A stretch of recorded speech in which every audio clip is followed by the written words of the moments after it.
Yo, what's going on, everybody? Welcome back. My name is Liam, and I pick fights on this channel each and every week. This week, of course, we're talking about UFC 298. Finally, a great pay-per-view worth of action to break down. We're not talking about a shitty fight night. We're not talking about bottom of the barrel UFC action. We're talking about top pound for pound guys like Alexander the Great, Volkanovski putting that title on the line against the rising challenger, Ilia Topuria. This is a fight where the line is telling you everything you need to know. This is a very competitive fight on paper. A lot of people have very strong opinions in both directions.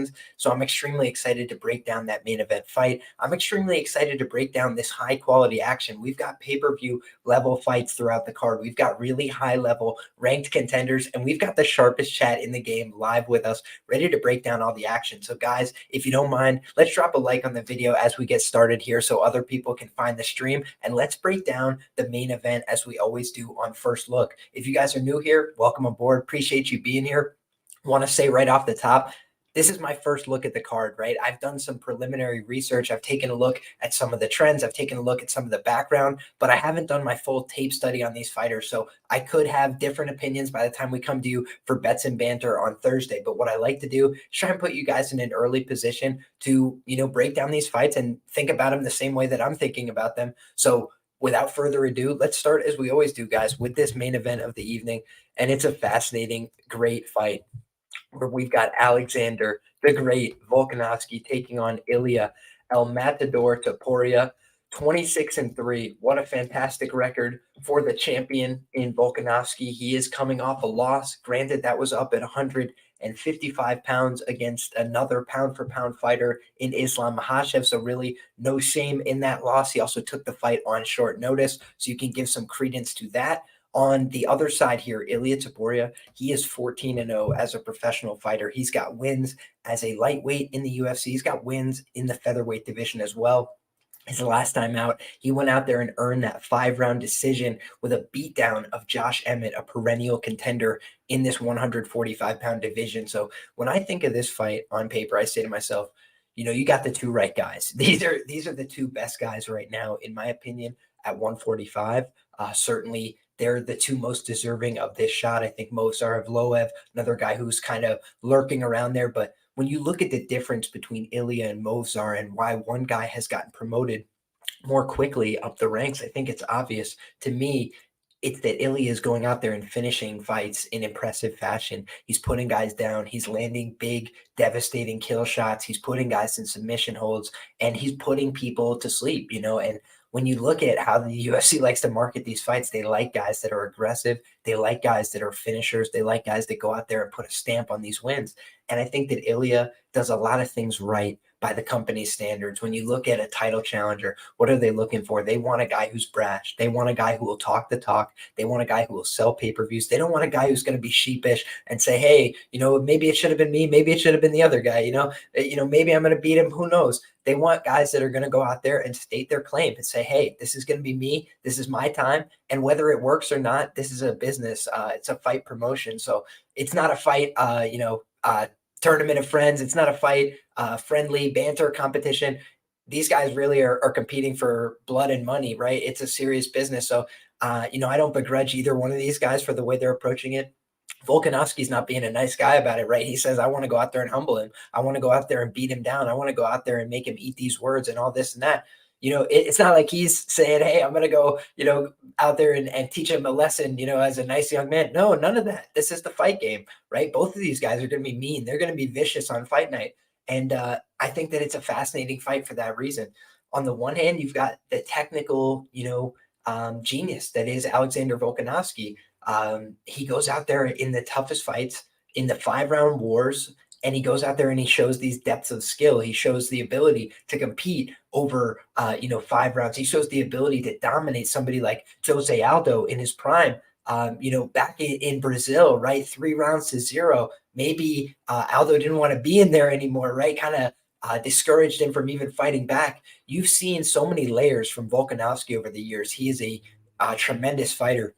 And so what I wanted to talk about off the rip here, guys, is the fact that I've tried to fade this guy twice before, right? Alexander Volkanovski, who I said when a lot of people were telling you that for sure the best pound for pound fighter in the world was Kamaru Usman, I said it's not. I said I am sure that it's Alexander Volkanovski. I said this the guy is the best fighter I've ever seen.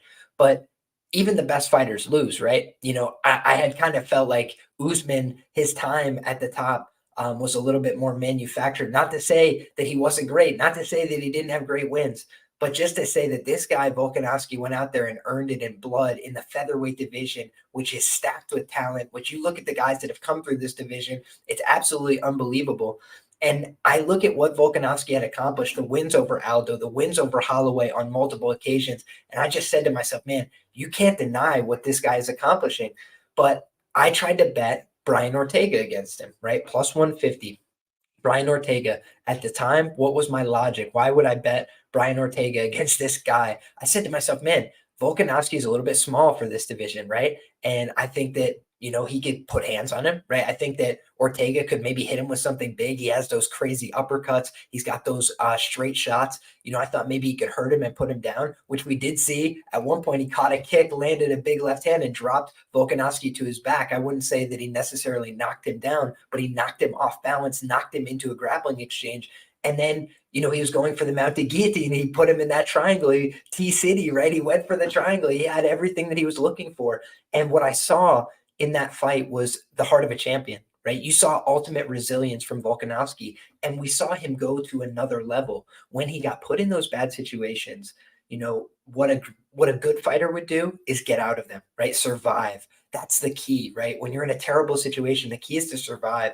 But this guy showed that he's a great fighter, an elite fighter, an all-time fighter because of his ability to get through that situation, to dig deep, find a way to win. Right? He not only came out of those bad situations, the submission attempts, but he came out directly from these tight submission attempts to ground and pound virtual 10-8 rounds on this guy, Brian Ortega. And I said to myself, man, respect. Like, this guy, Volk, is built differently.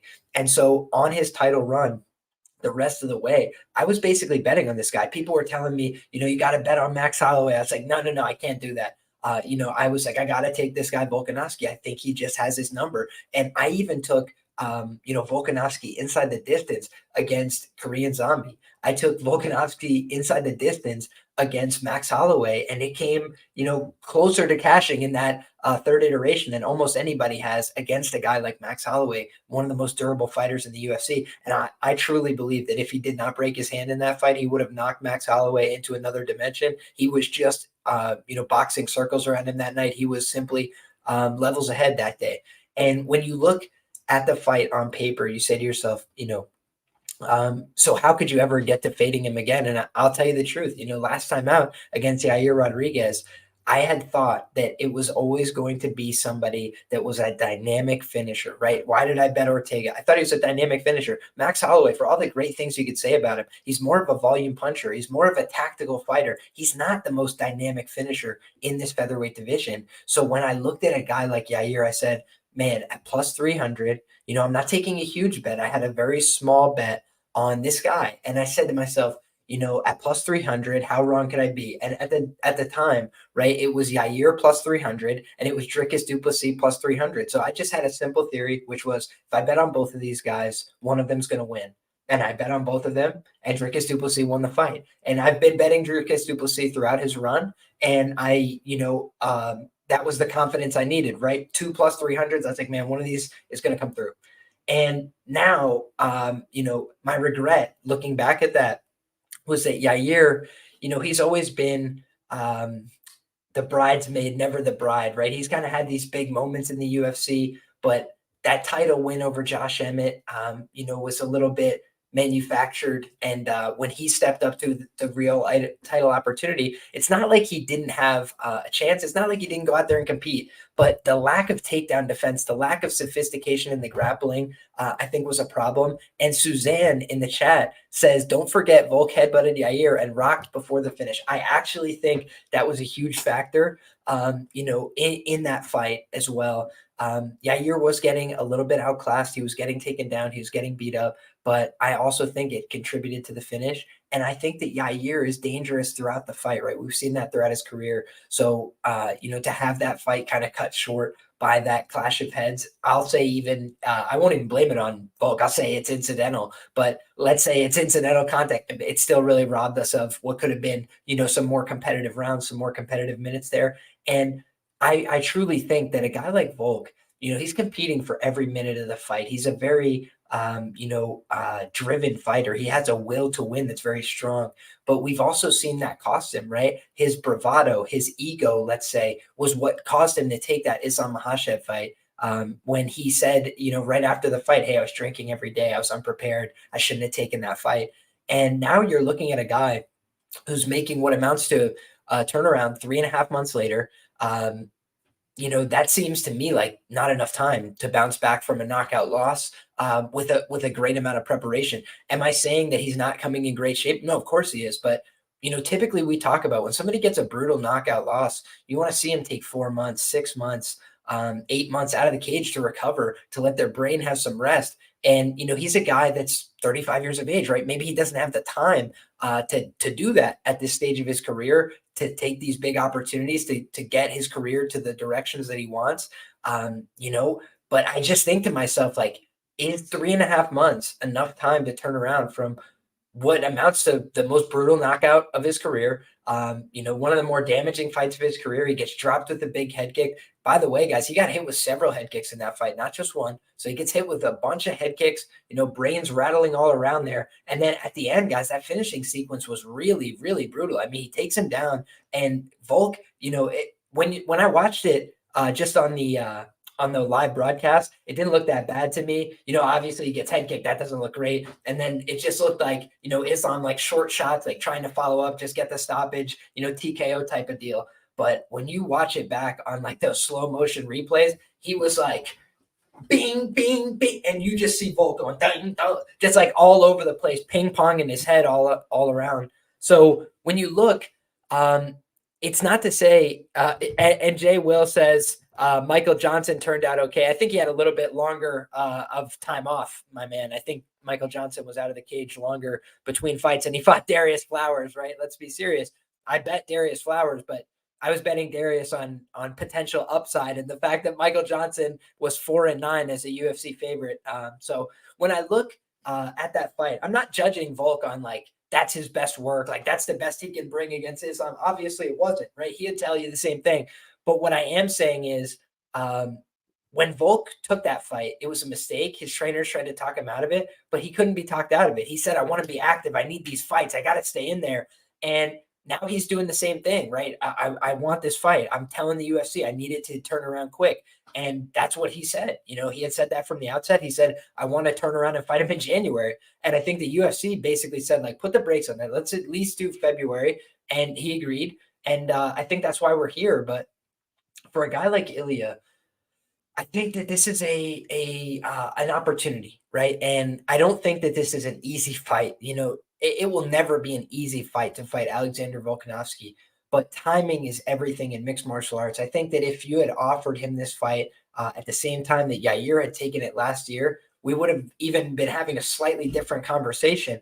But we're now having a conversation where I think that people maybe that don't compete can also miss some of the psychological elements that go into it. There's a lot of confidence that comes with being a UFC champion. There's a lot of confidence that comes with being on a win streak. There's a lot of confidence that comes with momentum and, having, winning is a habit, right? Losing can also become a habit.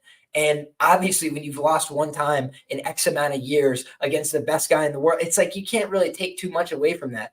But what you can worry about, what you can speculate about is it more likely that you return to form where you are at the absolute zenith of your powers, the best in the world? Or is it more likely that you drop closer back to being a normal human being, especially when we're talking about somebody who's not in their first career in athletics, right?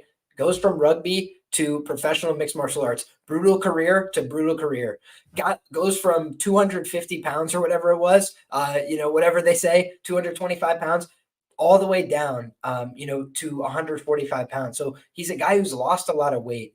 things that don't get easier with time, cutting weight, right? As you get older, it becomes a little bit more difficult. This is the guy who's expressed open interest in, I want to move up to 155. I want to get out of this weight class. Like, I don't want to keep coming back to 145. But now the 155-pound strap, that conversation's over unless he can defend this title. So he kind of needs to come back to this weight class, right? And when you got a guy like Ilia in waiting, this isn't an average guy. This is a guy who's very serious. Nobody's found the code yet.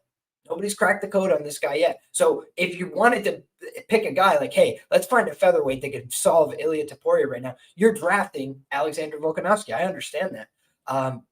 But that doesn't mean it's going to be an easy fight for Volk either, right? You look at guys that have given Volk problems in the past. The reason that I always speculated the guy who would eventually get him would be a dynamic finisher is because I've been watching this sport for a long time, and I saw him get clipped by Chad Mendes way back in the day. And this is, again, when I learned exactly what he's made of. Championship medal. This guy's got guts. This guy's got heart. There's nothing bad I'll ever say about Volk. He's one of my all-time favorite fighters. But also, he's a guy with a lot of bravado. When he got cracked by Chad Mendes on the chin, hurt badly. He got bang. He got hit like in the eye as well, like couldn't really see too good. He was messed up. And do you know what happened in that spot? He bit down on his mouthpiece, stood in the pocket, and started swinging back. And if you guys have watched Chad Mendez's career, that is the one thing that Chad Mendes really does not like, is when guys are willing to sit down in the pocket with him. Frankie Edgar knocked him out. Conor McGregor, withstood his storm, walked him down, beat him up, finished him. You see these guys that are able to stand in the pocket. Jose Aldo, same thing, was able to return fire in the pocket. The guys that could sit in the pocket with Mendes, who's a very powerful pocket boxer, those were the guys that were able to get to him. And this guy, Volk, made a committed decision that I'm going to sit in the pocket and I'm going to throw with this guy by hook or by crook, because at the time, he was the young man on the rise. This was the guy who was the former interim champ, or the guy who's, fighting for titles and this and that. They're looking for this way, to get one guy on the rise, right? Volk was this guy at a certain time. If you go back and listen to Volkanovski when he was on the way up, was he like, I think Max Holloway's the best, and, it'd be lucky if I ever beat him? No, he said, I'm Max Holloway's worst nightmare. This guy doesn't want to fight me. Nobody wants to fight me right now at 145 because the truth is I'm going to beat them all up. And he said, after, one of my all-time favorite speeches after a UFC win, he said, Max has only lost to the greats, but now he's lost to another great, Alexander the Great. This guy was the exact same confident mother effer on the way up, because, guys, that's what it needs to be the best. The guys that get to be the best most of the time in this sport aren't people that are out there like, hey, if it happens to me, it would just be aw shucks. No, it's people that tell themselves every day, I can do this. I am the best. I am going to beat anybody they put in front of me. You have to convince yourself that I'm living a championship lifestyle. Nobody can touch me. And that's the mindset. I can tell you guys, I have all these books, let's see. The Fighter's Mind right here. Do you think these guys in this book are sitting there like, hey, this other guy might beat me, who knows? No, they're telling themselves before the match, nobody can touch me. I'm the best. And when anybody else thinks they're the best, I'm going to let them know. I'm going to show them. They're going to recognize. So both of these guys are talking like they're the most confident guy in the world, as they absolutely should be. This is a UFC world title fight. So I think that this is a fascinating matchup on paper, but I've heard a lot of people, because I've been putting up a lot of posts. I always like to just put out feelers on Twitter. If you guys don't follow me, at Liam Picks Fights on Twitter, I try and put out valuable information, trends. One trend coming into this fight, Alexander Volkanovski never lost as a favorite. This line is about to get to, pick'em, territory. It's possible that this line will flip before fight time, which is something that I predicted a few months back when this line opened up, just because of the recent form of the challenger. When you look at a guy that's this young, that's this marketable, that's this flashy with his style, that doesn't have many known flaws, it's a guy that is difficult to project is going to be beaten on paper, right? Same thing with a champion. When you talk about champions, why are they typically favored in their fights? They're typically considered the best fighter in the world in their division. So it's rare to see a champion close as an underdog. I often say, when a champion is an underdog, it tends to be a dog or pass situation for me. But this is a really fascinating line as well. Let's pull up the lines right now because I don't have a line in front of me. So, according to best fight odds right now, the best available price on Ilia Topuria is plus 102 anywhere in the market. And we're looking at a comeback, or excuse me, a price on the other side of minus 118, best available on the Volkanovski side. Let's just pull up fightodds.io because that will show us some offshore markets as well. Yeah, you're seeing as high as plus 110 on the Ilia Topuria side. So now you're seeing a lot more money coming back in towards the champion. And that does not surprise me either. I think this line will ping pong a little bit. But I expected when it opened, in the plus 160, plus 155 territory, that sharp money was going to hit down the Elliott Topuria side, till it was at least under plus 125, plus 120. So I do think that there's a chance this line will flip. I think the DDP line ended up flipping right before fight time in Vegas. I think that could be telling as well. It's something I'll be paying attention to. But frankly, guys, this fight's taking place in Anaheim, California. This is a big fight. It's going to be an arena fight. And both of these guys have a lot to prove, right? Volkanovski, he's taken a long trip over here and he's got, a big chip on his shoulder, right? This is a guy that is highly motivated. I know that. He's going to come in here with a great game plan. He's going to come in here well-trained, but he is the much older guy in this fight. Let's bring up some of the intangibles here that we haven't discussed. I like to use UFC stats. I think they're a little bit more reliable than Tapology, with all due respect to our friends over at Tapology. So Volkanovski's coming in here, 5'6", short king, taking on another short king here, 5'7", Ilia Topuria. Both these guys holding it down. Volk will have a 2-inch reach advantage here on paper, 71 inches compared to 69 inches for Ilia Topuria. However, Ilia Topuria going to be the significantly younger athlete.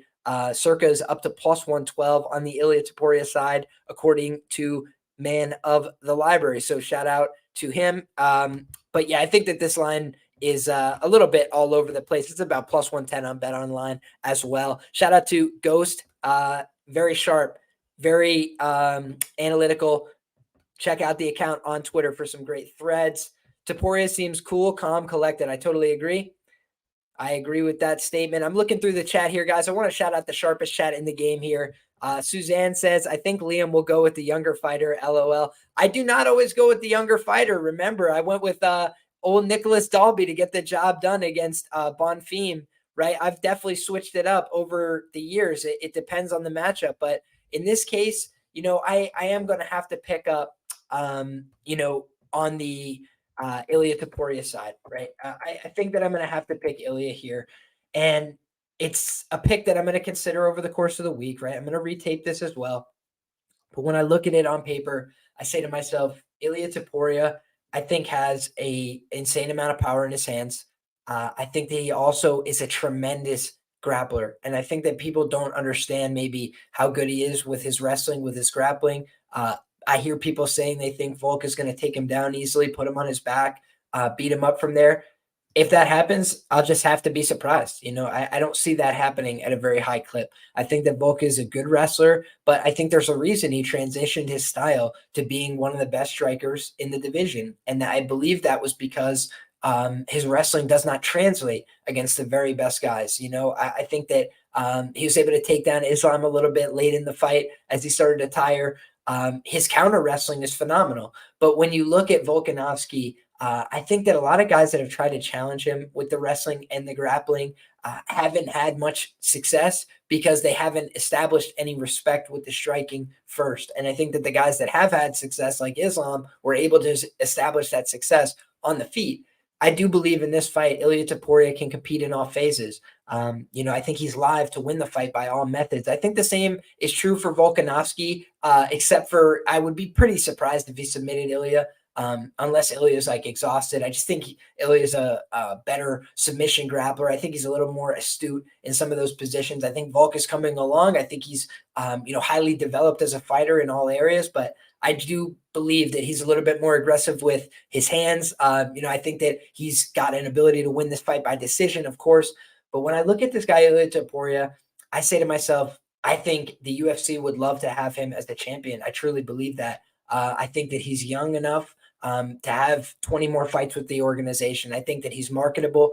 I think that he is a brilliant fighter. And I think that he's got all the confidence that it takes to beat somebody like Volkanovski, right? Half the time, guys, if you watch an Amanda Nunes fight, half her opponents lose the fight before the fight starts, right? They have no belief that they can win. So what they do instead is they go out there, they cash the check, but they look blue in the face, and they're waiting for the fight to be called off from the second it starts. And what I believe is that Ilia Topuria will bow down to no man. And if he gets humbled here by the champ, by the great Alexander Volkanovski, then I'll just have to take my hat off to the champ once again. But I've gone to the well twice. I've lost 1 unit fading this man. I've been, 6 units profitable on Alexander Volkanovski fights over the years. But I have to think that this is a dog or pass situation for me personally, because I've seen what Ilia Topuria is capable of in all positions. And I believe that Volkanovski is a great fighter. But I believe that this is closer to a pick'em fight. So as I see plus money next to a guy like Ilia Topuria's name, I think that could potentially be value against any featherweight in the world right now. So for me, this is a fascinating fight. I'll move to the next fight now just because I don't want to, spend too much time on one matchup. But for me, this is the creme de la creme. I might do another video this week talking about some specific notes on this fight. But let's also talk about the trends on this fight, guys. I will give you guys a little bit of free game. I have been doing my previous performance in odds range trends for UFC 298. That's available on Patreon right now. But what I will just list off is this main event trend, right? Volk is a favorite, 10-0. Very productive favorite, 42.6% ROI. He's been paying you back, baby. But here's the thing. Smaller sample size. Ilia Topuria, only 1 dog opportunity in the UFC. Cashed you out in that spot, 164% ROI. If you count his fights prior to the UFC, 2-0 as a underdog is Ilia Topuria.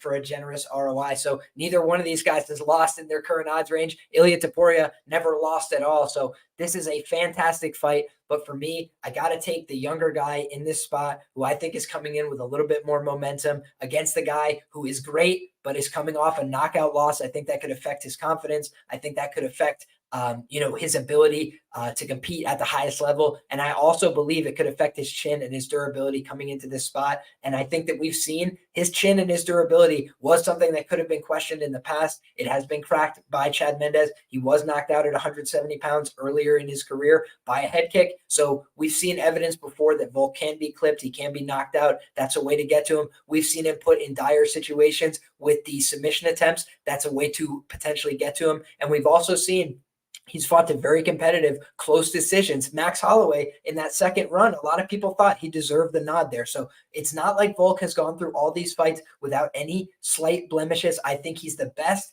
that we've seen at 145, but I think every dog has their day, and I think Ilia Topuria's time has come. So I think we're going to see a new champion on Saturday night, and I think his name is El Matador, Ilia Topuria. So let's see how it goes. I think it's going to be a fantastic fight, and I'm really looking forward to it. Next up, guys, we've got Robert the Reaper Whittaker versus the Eraser, Paulo Costa. And Paulo Costa, guys, not in the octagon since 2022. Our man has been anything but in the octagon. And unfortunately for Robert Whittaker, he's coming off that knockout loss. However, I will say, we were able to cash in that spot, right? We were able to finally get one over on old Bobby Knuckles. Dricus du Plessis, was able to cash in that spot. Was able to go out there and, it was Robert Whittaker who initiated the wrestling, the clinch in that spot. And he found out that Dricus du Plessis is just too strong. He's just too much of a horse. He ripped into the ground. He beat him up on the mat. And I don't think that Robert ever recovered in that first round. I think he was kind of sitting on the stool, looking over like, what time is it? Where are we? Trying to figure out exactly where he's at. And so I'm saying to myself in this spot, is Robert Whittaker going to be able to get one over on Paulo? I think he should be able to. I think that this is a potential bounce back spot for him. When you look at Paulo Costa, Paulo has really not been very active, which is something I don't like to see. I like to see guys that are going out there and competing, getting better, working on their craft.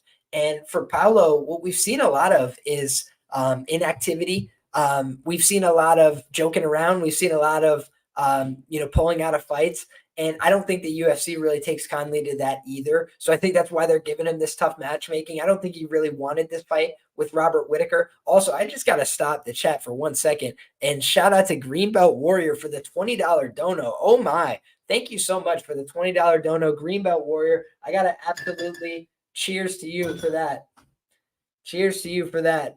Greenbelt Warrior. We'll take a sip of coffee in your honor and say thank you so much for the support. Appreciate you being here, and I hope that you're enjoying the live stream. Thanks for making it out.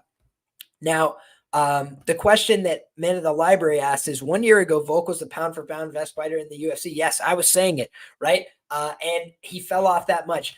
The question is not did he fall off that much. It's that I think that this fight was an honest fight when he was the pound for pound number one. I think this would have been a tough matchup. I think this would have been an honest test of where he was at, of where Ilia is at in relation to that list. But I think coming off of a loss, it puts him in a tougher spot. I think that puts him in a negative mindset. I think he's a guy that's already admitted that he's had some difficulties dealing with inactivity, right? So now he's rushing back into a tough spot against a young killer who's very hungry and wants this spot.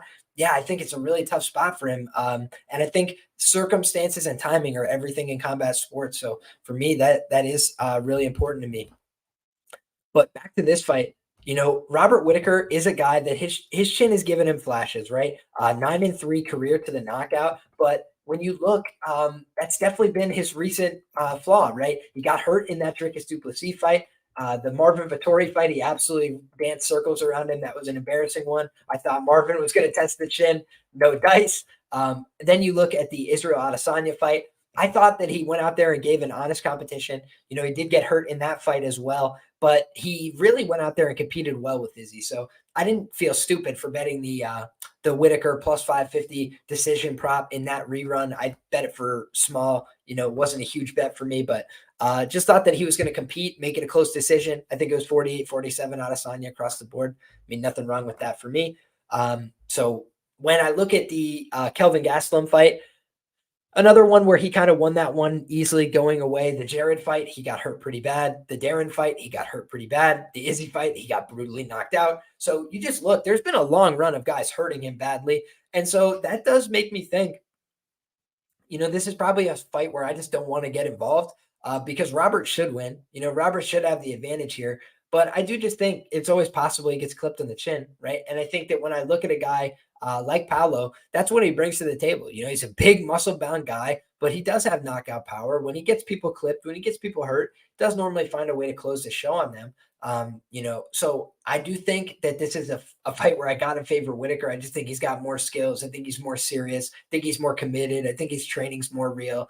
But I just don't want to count out a guy like Paulo, who's got a lot of physical intangibles, who is a pretty awkward guy to deal with, and who is a guy that I don't think the community's capped very well. But let me go ahead and double check that. So let's take a look over at BetMMA. These are some of the things I like to look at. So actually, Paulo Costa, ironically, has been well capped by the community.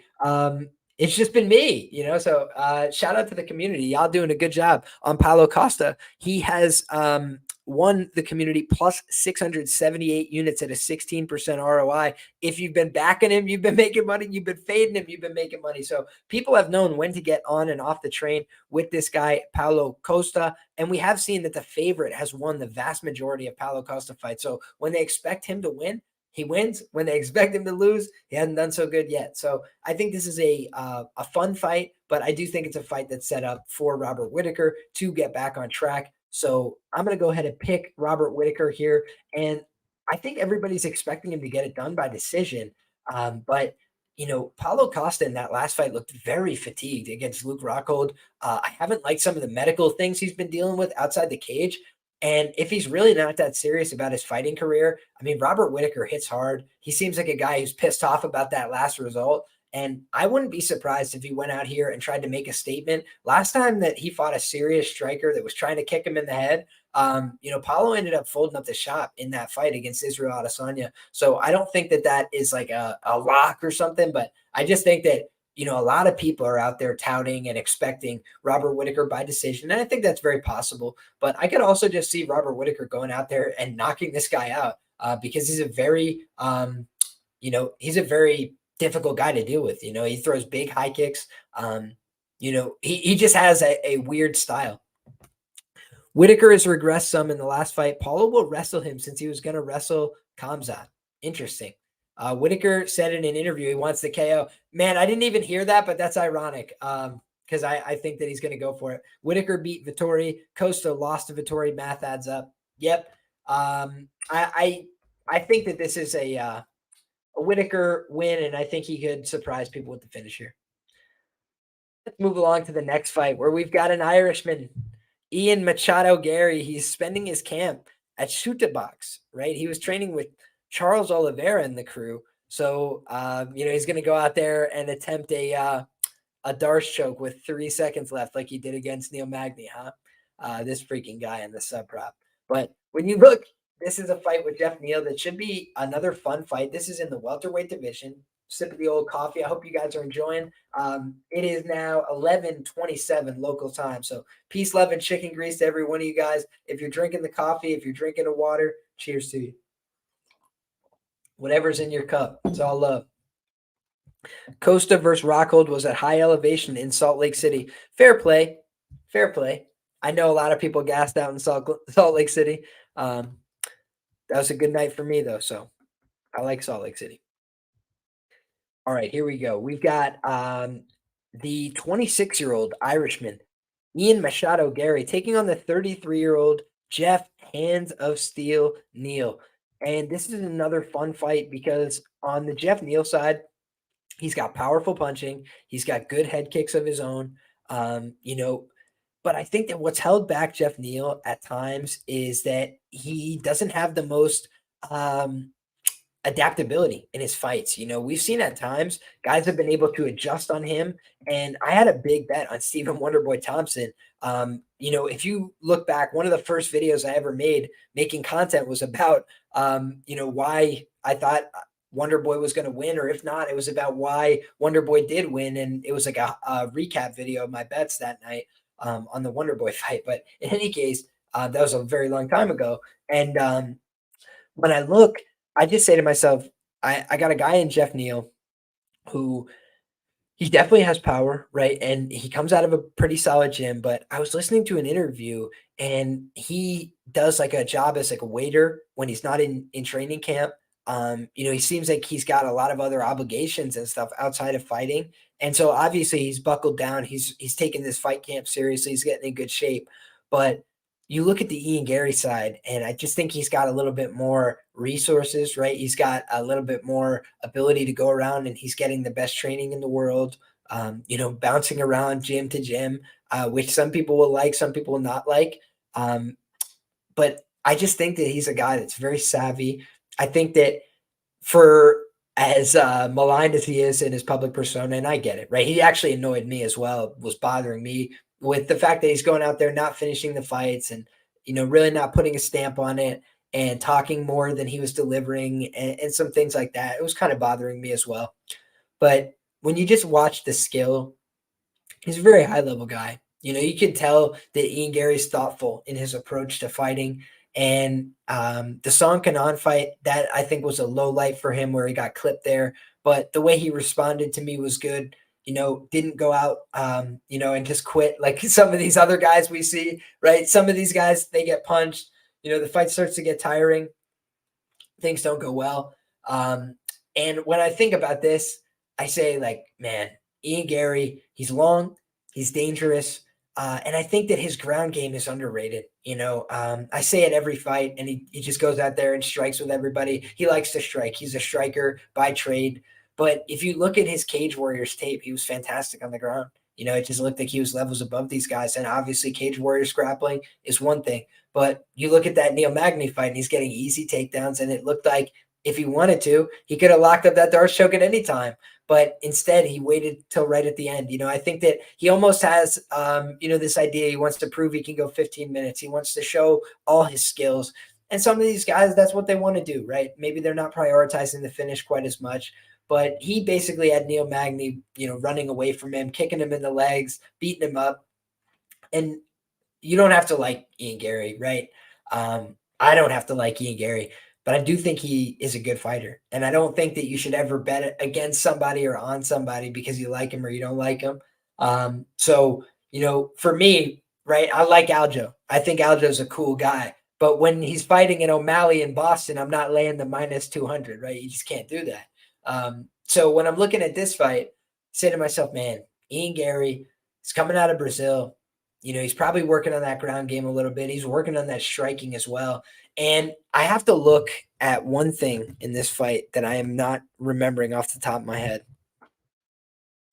So Ian Garry fights out of orthodox stance. I want to go look at Ian Garry's record against southpaws. Let's see if we can find that. Ian Garry record against southpaws. Let's see here. And shout out to my guy Dan Tom. He would normally be having the southpaw report. But I know my man needed a little time off. So against southpaw Daniel Rodriguez, he absolutely punted his head off very quickly in that fight. That was an easy knockout win for him as a minus 275 favorite.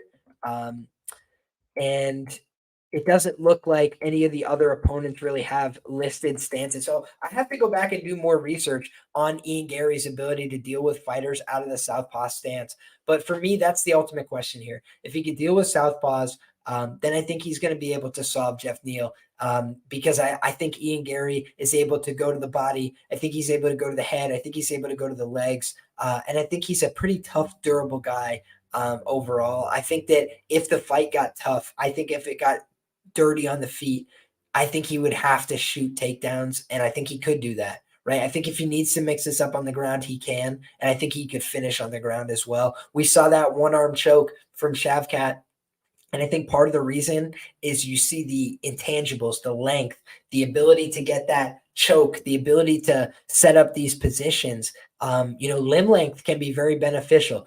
The benefit of having short arms, guys, is that once you get that squeeze in, you could squeeze the hell out of somebody real easy. But to set up those chokes even easier, having that limb length just makes it so you can set them up from surprising angles. And that's what we noticed, in that fight. Geoff Neal, did he have the best reaction to Shavkat grabbing that one-arm rear naked choke? In my humble opinion, he did not. And so Shavkat, maybe a different animal, right? But Ian Garry trained with Shavkat, right? They're literally like training partners that have a similar game, try and model each other. But what you see from Ian Garry, the difference is he's more risk averse. So Shavkat invites more risk because he's a total badass, right? No mouth guard in. He's walking you down, beating you up, and then putting you in a one-arm rear naked choke. Ian Garry might lock up the rear naked choke late in round 3. But I just have this weird feeling that Ian Garry is going to get the job done here once again. You could call it my Irish biases, but I've done pretty well on Ian Garry fights, except for betting on the sub props. I have had a pretty decent read on the fact that he was going to go out there and win a lot of these fights. And I thought he was going to beat Daniel Rodriguez, and a lot of people were on Daniel Rodriguez as a dog there. And I got it. But I just said, man, I think this guy just is dialed in. And I think the UFC really likes him as well. I think all the cuck talk and all the bullshit, kind of got things off track. I think the Luque fight, the cancellation, kind of got things off track. And so I think Garry in this spot is going to be motivated to come in here, put on a better performance, especially with a little bit of rivalry coming in. I think he might go out there and, have a point to prove. So I have a feeling we're going to see Ian Garry get the job done and get the job done inside the distance. But I can't lie. There would be some cosmic justice in Geoff Neal getting it done for Black History Month as well. So shout out to Geoff Neal. Rooting for these guys to go out there and put on a scrap. I hope they both get 50,000 for the fight of the night. But at the end of the day, I'm an Irishman. Can you hate me for rooting for the Irishman? I'm rooting for Ian Garry to continue the rise. We need another one. We need somebody to make that come up for the Irish. And I think that the next guy might be Ian Garry. Let's get Ian Garry going here. And when you look, most people are expecting Ian Garry to get this job done by decision. A lot of people expecting Geoff Neal to get it done by knockout. Geoff Neal's not dead to a decision here, I don't think. He is a guy that can go out there and compete for minutes, but you look at the anthropomorphic advantages in this fight. Much taller fighter here is Ian Garry, also the significantly younger party. The reach stats are going to be very similar here, slight reach advantage for for Geoff Neal. But Ian Garry, very competitive in the reach, 74 inches to 75. Geoff Neal is going to walk the octagon with a fist pick in his afro, then lose a UD to Garry, unfortunately. It says SC for all. UFC predicted Garry when the story broke. They clearly like him. Fair play. For the Irish. Absolutely, Rich. For the Irish. Garry by sub, says the MMA line mover. I absolutely love it. Ian Garry deserves to go to sleep and be quiet finally. Hey, we'll have to see on Saturday, man. It just might happen. Garry went through the humiliation ritual. He'll probably be champ soon. Shout out to you. I agree. If Garry gets KO'd, can we make Geoff Neal Day a public holiday? You got to consult, but maybe at Fortis MMA in Texas. Shout out to our guy, Brian. Says, damn, I'm late. All ears now, though. Hope your night's going well. All the same to you, my brother. I'm glad you're here. Thanks for making it out. We appreciate you. And we'll get this time stamped up so you can go back and check out anything that you missed it. And man in the library says, Garry is well rested. Didn't have to use energy, satisfying his wife. You got to see saving those calories. This is how you save on that weight cut. You got to take every angle into account. Liam, are there any upcoming Irish prospects to watch out for? It's something that you should check out my guy, Andy Hickey, on MMA. I believe that's his account. Let me pull this up on Twitter. I don't want to speak out of turn. Andy Hickey. Let me just see if that's the name. Yeah, Andy Hickey MMA. It says MMA stats and facts, Irish MMA fanatic. This guy is constantly tweeting about up-and-coming Irish talent.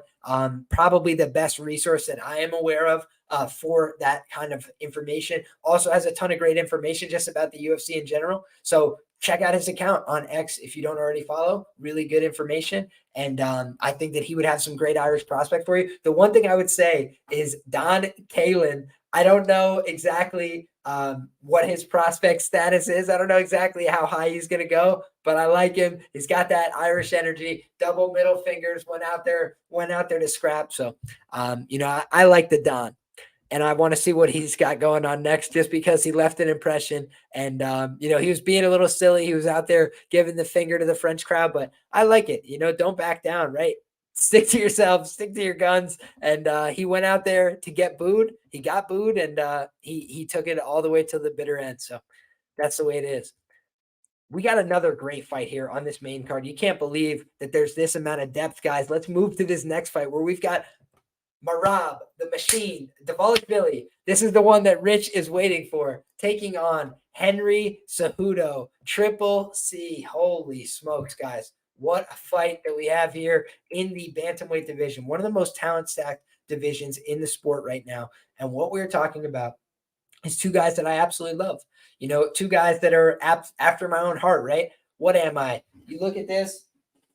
I got this a long time ago. Intensity, that's what it takes to be a champion, right? USA Wrestling, Ken Chertow, that's where I started to get my come up in the sport of wrestling. And I watched these guys like Henry Cejudo, like Daniel Cormier, when they were fighting, and I said, man, these wrestlers can really do it. These guys that are just putting it nose to the grindstone. Are they the most sophisticated with the jiu-jitsu? No. Are they the best strikers in the world you've ever seen? No. But they put the nose to the grindstone. They have a winning mentality. They take everything they learned in wrestling from a work ethic standpoint, from a competitive breaking somebody standpoint, and they apply it to the sport of mixed martial arts, and they do it at the highest levels and win championships. And in Henry Cejudo's case, he's put together a resume that's simply phenomenal. When you look at what Henry's done, let's talk about the underdog here. Henry Cejudo, guys, coming in plus 160 underdog pretty much across the board. And I understand, why he is an underdog in this spot, coming in 37 years of age, right? And he's basically saying it's all in, right? It's do or die. If I don't win this fight, then I'm probably going to have to retire here because he's 37 years of age and he spent a little time out of the game. But he came back, he fought Aljamain Sterling, lost a razor close split decision in that fight. And I thought that was a fight that should have been minus 110 when I heard that it was announced. But by the time the fight got there, I talked myself into Henry Cejudo. I said, man, Henry is just a little bit better in the wrestling. And I can't imagine that Aljo's going to clinically out wrestle him. I was like, Aljo's the better grappler, sure. I was like, but I just don't see him getting to grappling situations often enough to win the fight. And I'm not sure in hindsight that he won that fight. I will have to rewatch it. But I do remember on the night thinking, man, Henry probably deserved that one. But it was a close one. And I love both of those guys, right? Aljo is a D3 wrestler from the great state of New York, wrestled at SUNY Cortland, right? So this is a man after my own heart, right? He went out there. I met him. I haven't met many UFC fighters. I haven't met many UFC champions. I met Aljamain Sterling. He was a cool guy. Took a picture with me. He was a nice enough guy. Had a nice conversation while he was probably doing, 10 million other things, watching the fights. And so I love Aljo. I love Henry Cejudo. But when I went into that fight, I just thought to myself, man, Henry Cejudo, great striker as well. And I thought that Henry was a little bit slow off the jump in that fight. I didn't think Henry looked like himself necessarily when that fight started. I thought he was a little bit slow, and I think he said the same thing. He was like, you know what, the ring rust did get to me a little bit. It took a little time for me to shake that off, for me to adjust. And I think that Henry is a guy that is truly a nose to the grindstone competitor. I think this guy will compete with anybody till the day he dies. He's a guy that really likes to win. And the things that I've always loved about Henry is his mindset. I was pretty confident, and this wasn't really when I was a huge bettor. This is when I was a big fan of the sport, and I was, trying to pick fights every week, more for just the love of the game, right? Before, it was a full-time type of endeavor for me. But when you look back, that Demetrius Johnson rematch, that was all the way back in 2018, guys, a long time ago, 6 years ago, right? And when I looked at that fight, all the way back then, there was an interview with Ariel on the MMA Hour. If you guys listened to the MMA Hour back then, maybe you guys will remember this, but I remember it distinctly where Henry went on there, and it's something that stuck with me in my own competitive career and in my life. Henry was talking about the fact that he lost to Demetrius, and he was like, I put a lot of pressure on myself last time when I went to fight Demetrius, and he's like, and it was hard, I'm fighting the best guy in the world. It's hard enough as it is. And, to put that extra pressure on myself, I felt like I didn't even give myself a chance. He said, so this camp, what I've been doing is I've been focused on doing everything right. He's like, because when you do things right, good things happen. That's simple. That's easy. It's not complicated. Sometimes the answer is simple. If you make it hard, if you make it, I got to do this, that, and the other thing. I got to do 10 things. Then you make it harder than it is. Then you make it bigger than it is. It's fighting. You do it all the time. It's wrestling. I do this all the time. It's grappling. I do jiu-jitsu every day in the room. What am I going to make it different because I'm doing it in front of 10 people in a different location? It's like these small little things that make a huge difference in our mind unless we can keep it really simple. So this is a really interesting spot, right? Because on the one hand, what is Merab fantastic at doing? He's fantastic at pushing a pace, at getting in somebody's face, at taking them down, at breaking their will, and at outworking them.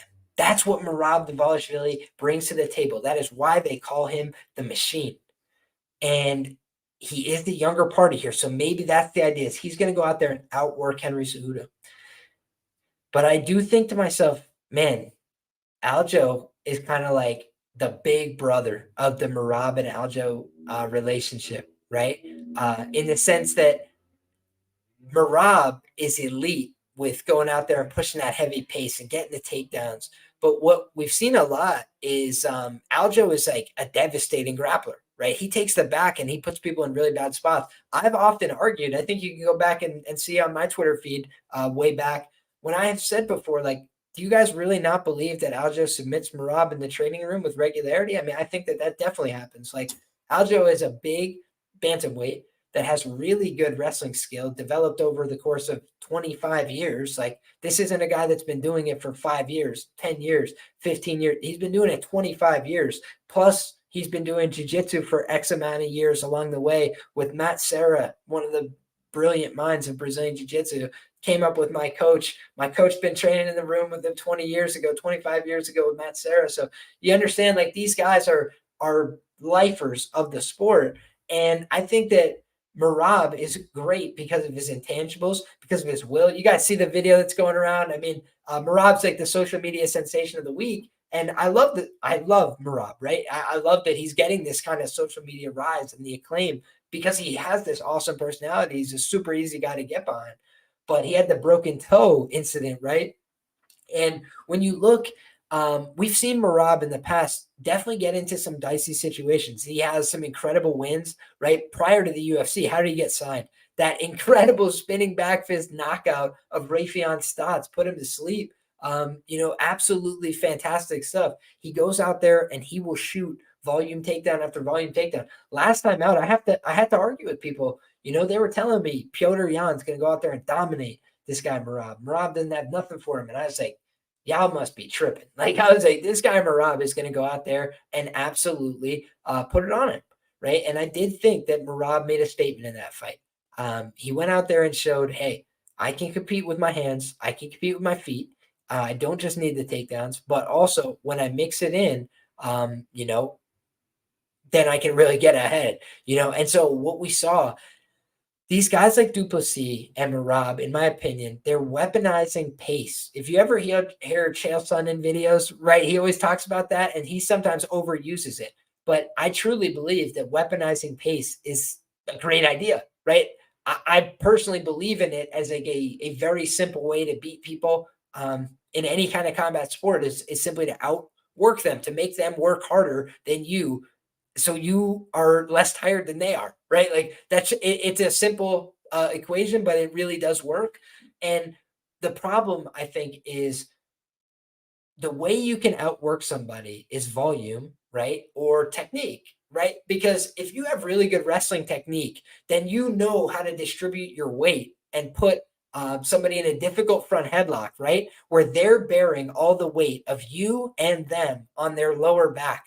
And that, starts to hurt, right? It starts to suck. If you guys have ever wrestled or grappled before, then you know this. If you haven't, that's okay. But I'm trying to describe so you guys get what I mean.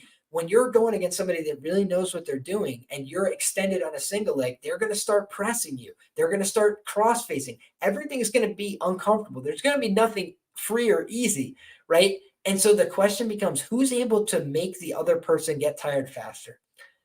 We only have 15 minutes with which to work in this fight. So theoretically, over 15 minutes, are either one of these guys going to gas out? Are either one of these guys going to be critically tired? We saw Henry Cejudo push a very serious pace with Aljo last time out, right? Aljo's serious 5-round fighter. Henry put out after the fight, and I thought that he was fair to ask for an explanation for how he lost round 5. He basically put out a full video of round 5 and said, here's round 5 in its entirety. You tell me, did I win or lose this round? Because the judge scored it against me and cost me the fight. And I thought he won that round. I thought he won that 5th round. I thought he was working harder there in round 5. And that says a lot, man. Coming off of a very long layoff, going out there and outworking somebody like Aljo in round 5. I know Aljo's not known for his pristine cardio, but guys, they worked at a really high pace rate. They were fighting hard for that 20 minutes prior. And to see Henry still pushing out there at his age, going out there working hard, and then to not get it on the scorecards, man, that was tough for him. It was in Aljo's backyard. I think he had a little bit more of that local support in the building. I think that could have also been part of the puzzle. But I do think this is a very competitive fight. I don't think this is an easy fight. I don't think this is a pushover. Since when is Henry Cejudo a pushover, right? You look at the guys he's been a dog to in his career. It's been few and far between, and it's been when he moved up in weight, right? He moved up to fight Marlon Moraes. He did get hurt early on in that fight. But then what did we see from him? That championship level adjustment, comes back out and starts banging him with the right hands, puts him in the clinch, and just dominates him. We've seen this evolution of Henry where he went from being, this guy who had to go out there and wrestle, keep people down, to a guy that just can go out there and strike at a really high level as well. This is a fascinating fight because I also thought we've seen improvements from Merab on the feet, but this is where the rubber meets the road a little bit, right? Henry is a skilled guy on the feet, and he's also elite on the wrestling. He's elite in those positions. And I don't think we've ever seen anybody out grapple him, from a submission grappling standpoint. Let me go back and look at his record. I don't remember that, certainly. Yeah, no submission losses for Henry. Only one submission win. What was that, a Kimura back in the day?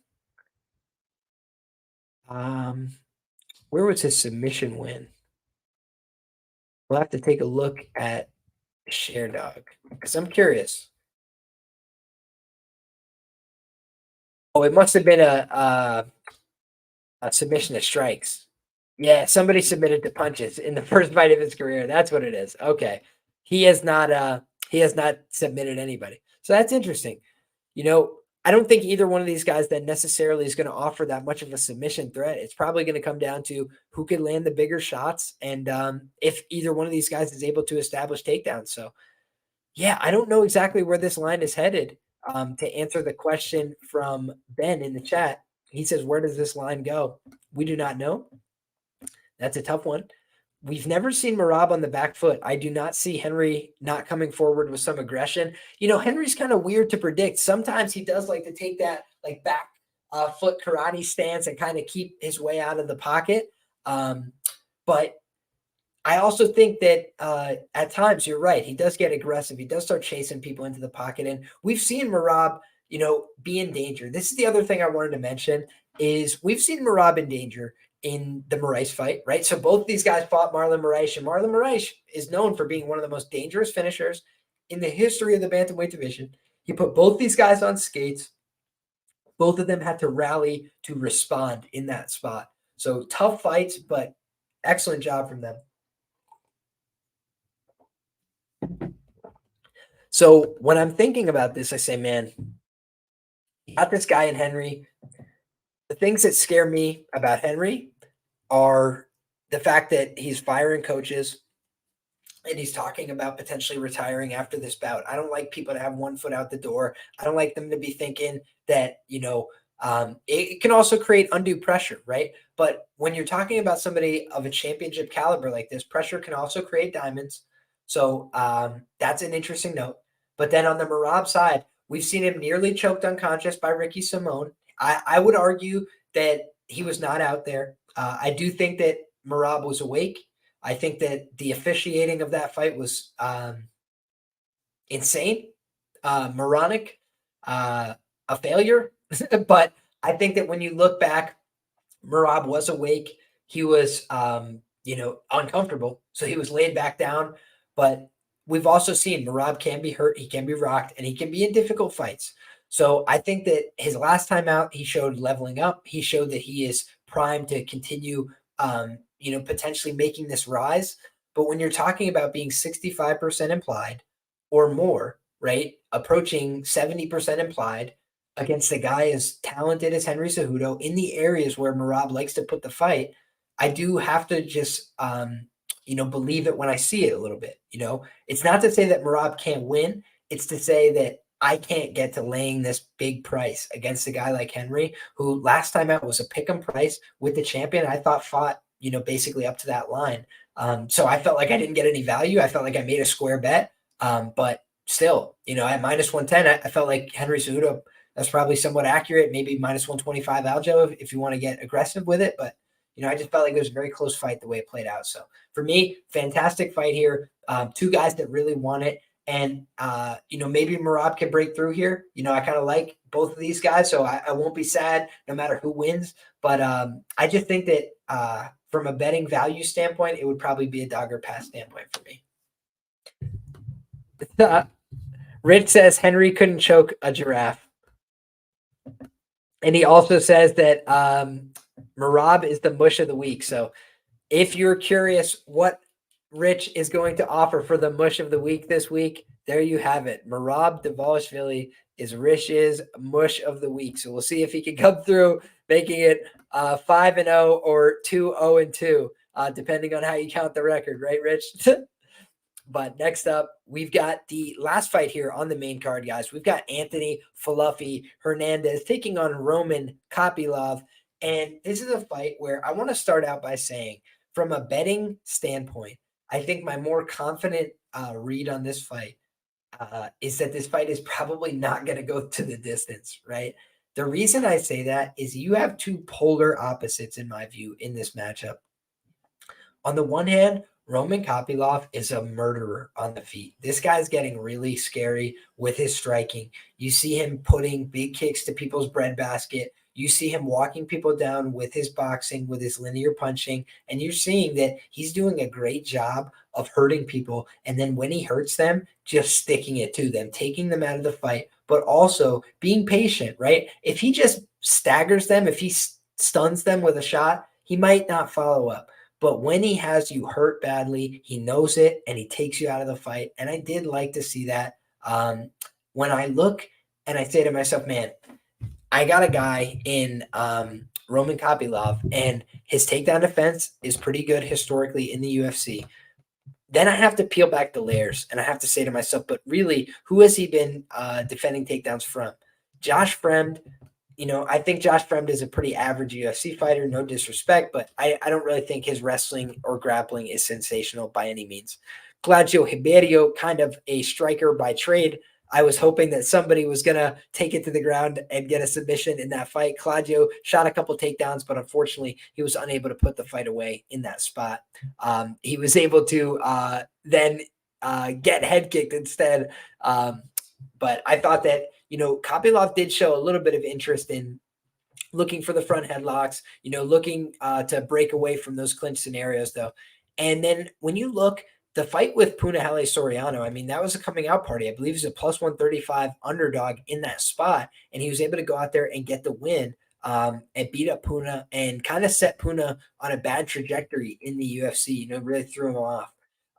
The Alessio Di Chirico fight, went out there, and that was a pretty competitive fight at various points, but you could just tell that the guy who was taking the shots better and landing with a little more impact was Kopylov. He was able to eventually prove his point there.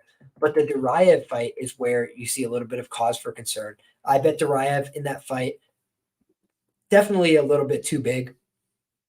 But I just thought Duraev had a path to clear takedowns throughout the fight, and that was what ended up happening. Duraev was getting, cocky on the feet, as he is one to do, and ends up getting his eye swollen shut.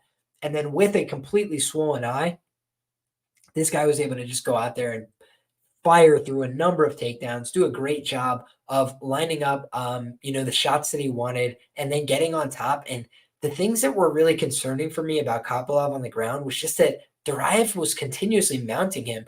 And I just think that Duraev, used to be really good and kind of like fell off, kind of stopped training his game as seriously, maybe lost some of that intensity. Because you look at his old regional tape and he looked like a pretty dang good fighter, but his chin was never that good. And he's a little arrogant, I feel like, in his approach. And it's cost him in a number of spots. We've seen him, just put his chin on the line. And in that Kopylov fight, he was able to take the damage and then take him down over and over and impose his will in that fight.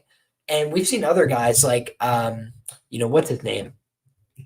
I'm drawing a blank now. Let's look at Duraev's record. Oh, Joaquin Buckley and Jun Young Park take him out, right? Take him out early in the fight, go out there and find the finish on Duraev. So Kopylov not being able to do that was a little bit of an indictment. However, we've seen a lot of improvement from him, right? If you compare his tape in the Carl Roberson fight to the fights he's been having recently, this guy has gotten better leaps and bounds. This guy is a serious competitor, who wants to be here, who wants to get better. And I think that Kopylov is a serious threat to win this fight. He is the underdog in this matchup, but the reason I think he's live to win is because he does have knockout power, and because we've seen Fluffy Hernandez get folded up early in a fight before. When he went out there against Kevin Holland was able to put him away. Marcus Maluco Perez, albeit in 2019, was able to defeat him. That's a terrible look, right? Marcus, a guy that's no longer fighting in the promotion, and I don't think he fights professional mixed martial arts anymore, if I'm not mistaken. So, yeah, not a great loss to have on your resume in the UFC. However, Good wins to have on your resume in the UFC. How about Jin Young Park via Anaconda choke? How about Rodolfo Vieira via arming guillotine choke? How about Josh Frem via unanimous decision, a common opponent? How about Edmund Shabazian via TKO? How about Marc-Andre Barrios via third round arm triangle choke, outworked a power bar in Marc-Andre Barrios? So I think that this is a guy in Fluffy Hernandez who represents like the opposite end of the coin. Both of these guys are pressure fighters, but you have one guy in Kopylov who wants to pressure to break you down with damage. And his pressure comes from hurting you, making you make bad choices, putting you behind the jab, putting you behind his kicks, and then, making you uncomfortable with the distance, uncomfortable with how he's touching you, and uncomfortable with how much he hurts you. And on the other side of things, Fluffy Hernandez is trying to make you uncomfortable with the pace. Against Adolfo Vieira, yeah, he was put in some bad spots, and yeah, he had to defend some deep submissions. But what you saw from him is classic Fluffy. He does it against anybody. He does not care who you are. What he wants to do is put you through this cycle. And guys, I have to say, as somebody that competes, as somebody that tries to do my own grappling, as somebody that trains, this is a cycle that I'm constantly trying to put people in myself. I think it's one of the most effective ways to grapple in modern grappling is how Fluffy Hernandez approaches it, where he goes from the back to the front headlock to the side mount to he's just trying to put you through this series of choices that are none of them are great. But he's looking for his front headlock series. He's looking for the anaconda chokes. He's looking to put you in a darce. He's looking to get you in these tough situations that are going to expire your gas tank, that are going to make you panic. When you're panicking, you get tired. When you are using all your grip strength to fight hands, you get tired. When you are put into these chokes, even if they're shallow, you start to get tired. And so he uses these small little movements, and he does not care if he gets any one of these chokes. He's just looking to set you up and put you into a worse situation.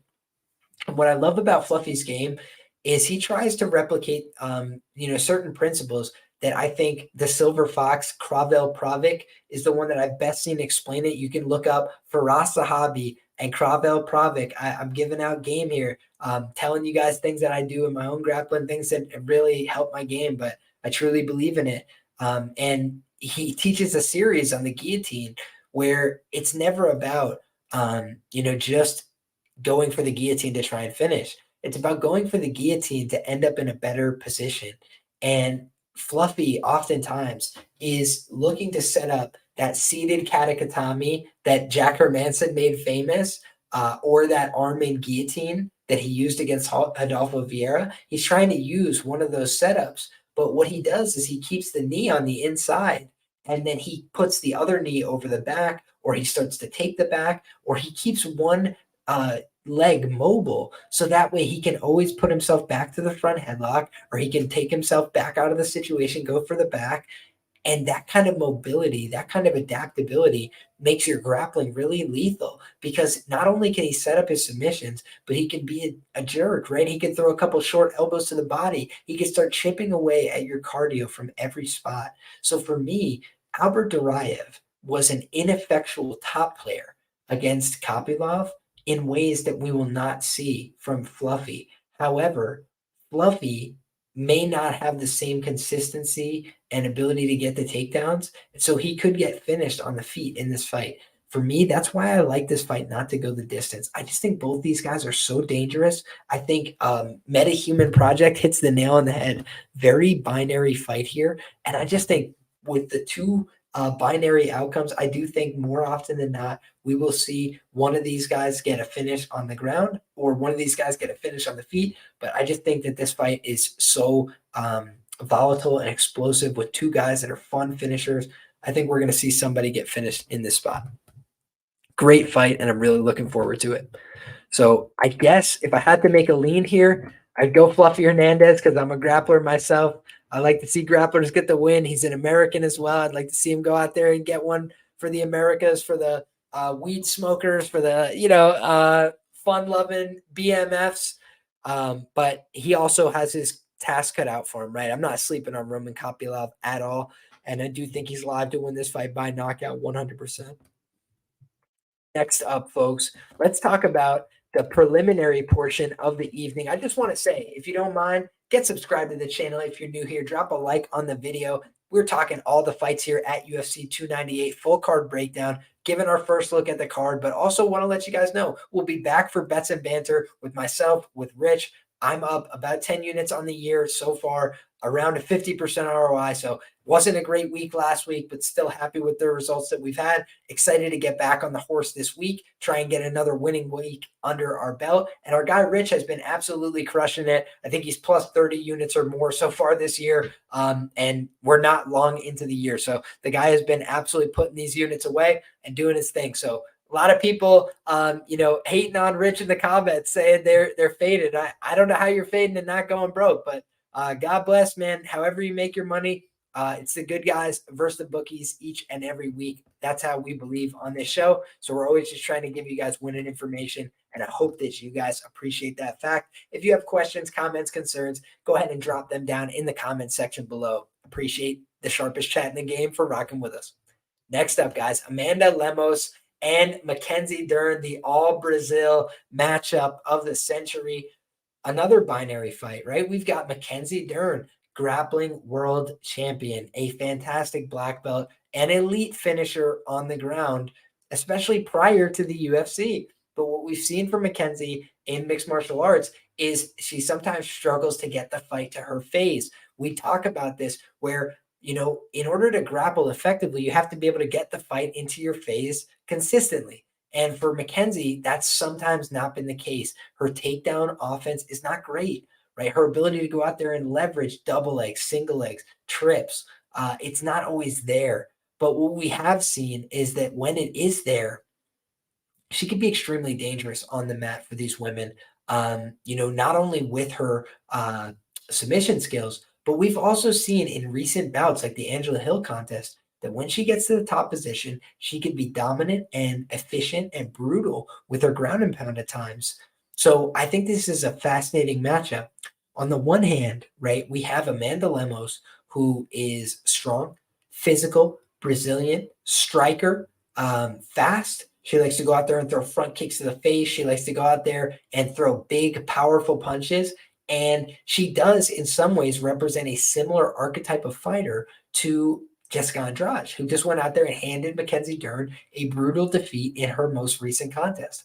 However, when you look at MacKenzie Dern, the story of her career, guys, she's very infrequently been expected to lose her fights. Everybody thinks she's going to win her fights every time. She hasn't been able to deliver every time out, but more often than not, you're looking at MacKenzie Dern favored to win the fight, often substantially. I think last time out, she was minus 200 favored or so. Sometimes in some places, even bigger. Right before close, I think she had exploded out to a minus 250, minus 270, something like that. Huge, huge favorite price tag.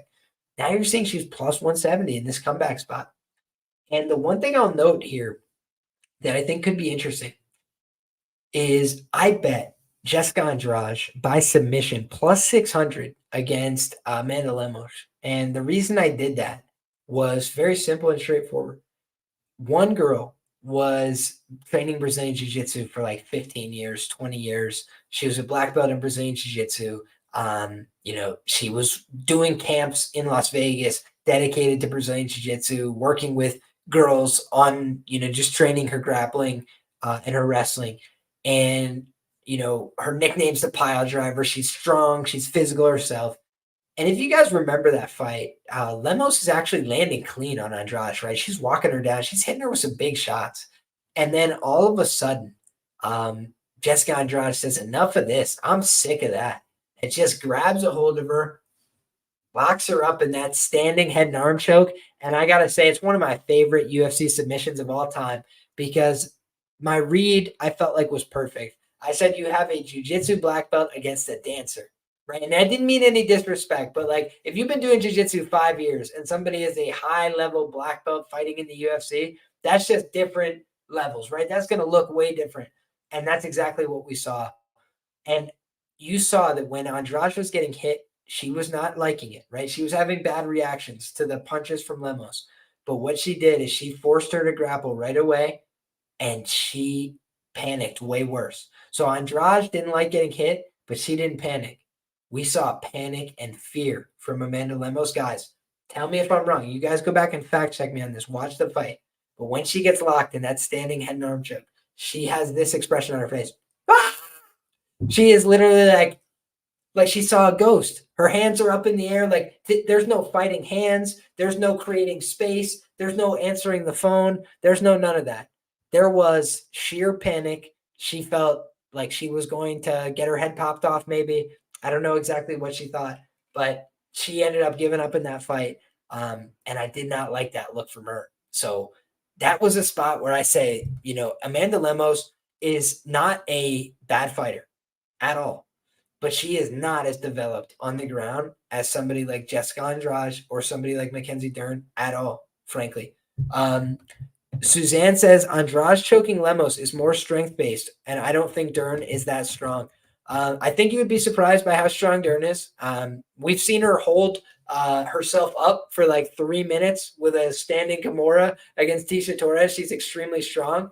And I have what I would say is a pretty good read on MacKenzie Dern fights overall. I've been profitable on money lines. I don't think I've ever lost a money line bet on a MacKenzie Dern fight. And I did fade her before as well. I faded MacKenzie Dern with Yan Xiaonan, I think 4 units at plus 250 or something. So I've definitely been back and forth on MacKenzie. But I just think that when I look at this fight on paper, I say to myself, like, I don't know that MacKenzie's going to be able to get this in the wrestling and the grappling phase. I want to look into the training she's been doing lately. I think she has been working on her wrestling, but I want to see it myself with my own eyes and see what it looks like because it normally does not translate in the cage. But frankly, guys, most women panic in front of Jessica Andrade because she hits with a lot of power. And the women that haven't done that have been really good, like Erin Blanchfield. They've been really savvy and sophisticated in all phases. And I don't think MacKenzie is sophisticated and savvy in all phases yet. But I do think she's a naturally powerful woman. I think people sometimes forget how much power she has in her hands.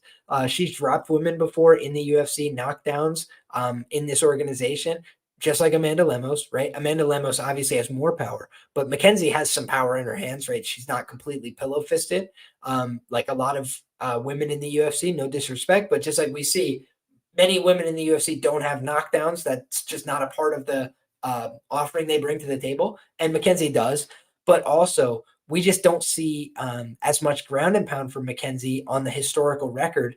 It's just that Angela Hill fight where we call, is it a new mythical creature? Post divorce, MacKenzie Dern was out there just putting an absolute beat down on Angela Hill. And I do think that is a, development to her game that's critical. If MacKenzie Dern ever wants to be a serious fighter, the two things that she needed are wrestling and ground and pound.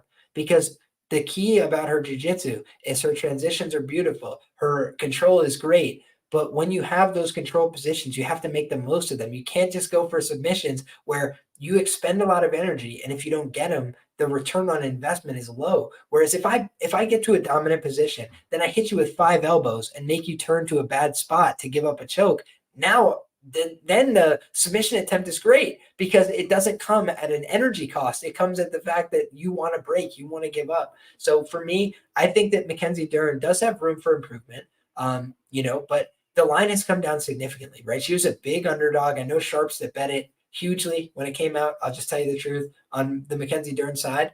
And I think that this fight could go either way, right? I think you've got another binary fight, but MacKenzie Dern has been favored in a lot of her fights because one position goes wrong for you and it's over. She is a fantastic grappler. You cannot afford to make mistakes. And I do think that she's 10 levels above on the mat. I do think that we will see that if the fight hits the ground in all likelihood. But I think Amanda Lemos is strong. And I think that she has some championship experience. She showed in her last fight that she's not a quitter, right? She doesn't want to just go out there and give up easily. Zhang Weili is another very good grappler.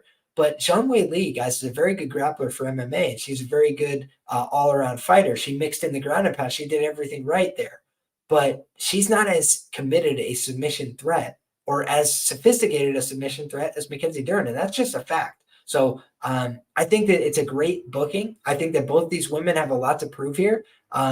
And again, I feel like this fight is probably poised to end inside the distance because we've seen MacKenzie Dern, her striking defense is not up to snuff. Her toughness is normally there, but that last time out against Andrade, she was just getting clipped. And I think that Lemos has the same power to deliver those same shots that Andrade was giving. But I just think the difference is here that Andrade was a little bit more sophisticated in her grappling defense, in her wrestling defense. She was a little bit more prepared, and her back was up against the wall.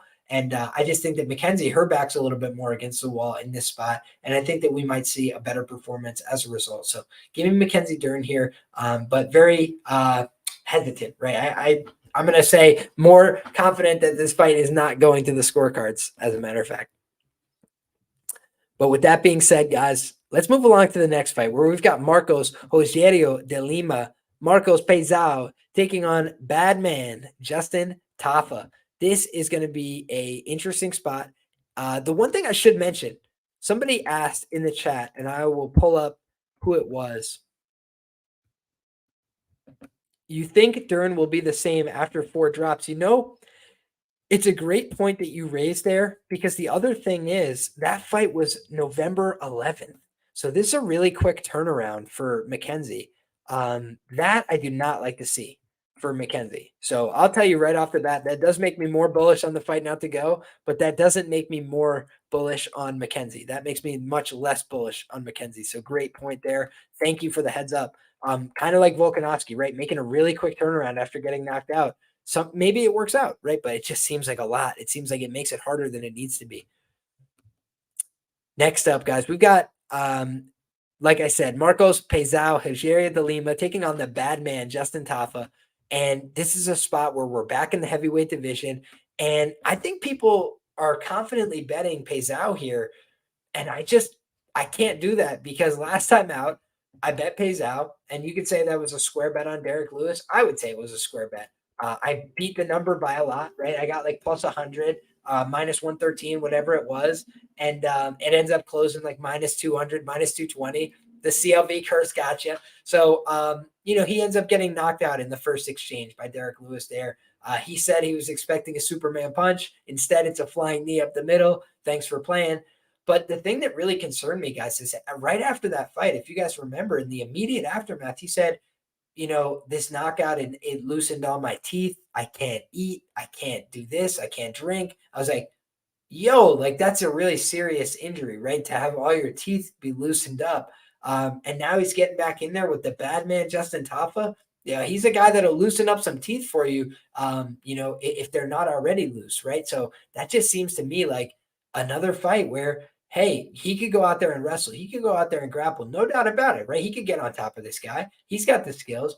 But we've seen Peizao, kind of wilt up before when things don't go his way. And Tafa is not a sophisticated ground player, but he does throw uppercuts from the hip. Right? He is a pretty strong, powerful guy. He's going to try and knock this guy the hell out. So shout out to Just Me. He says, if De Lima grapples, this fight may not be close, but it's hard to project that he will.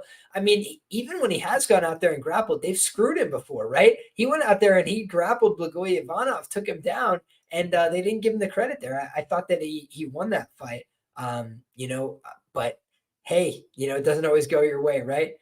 In any case, though, I look at the Romanov fight and I say, man, Romanov just takes him down, puts a forearm across his throat, end of the fight.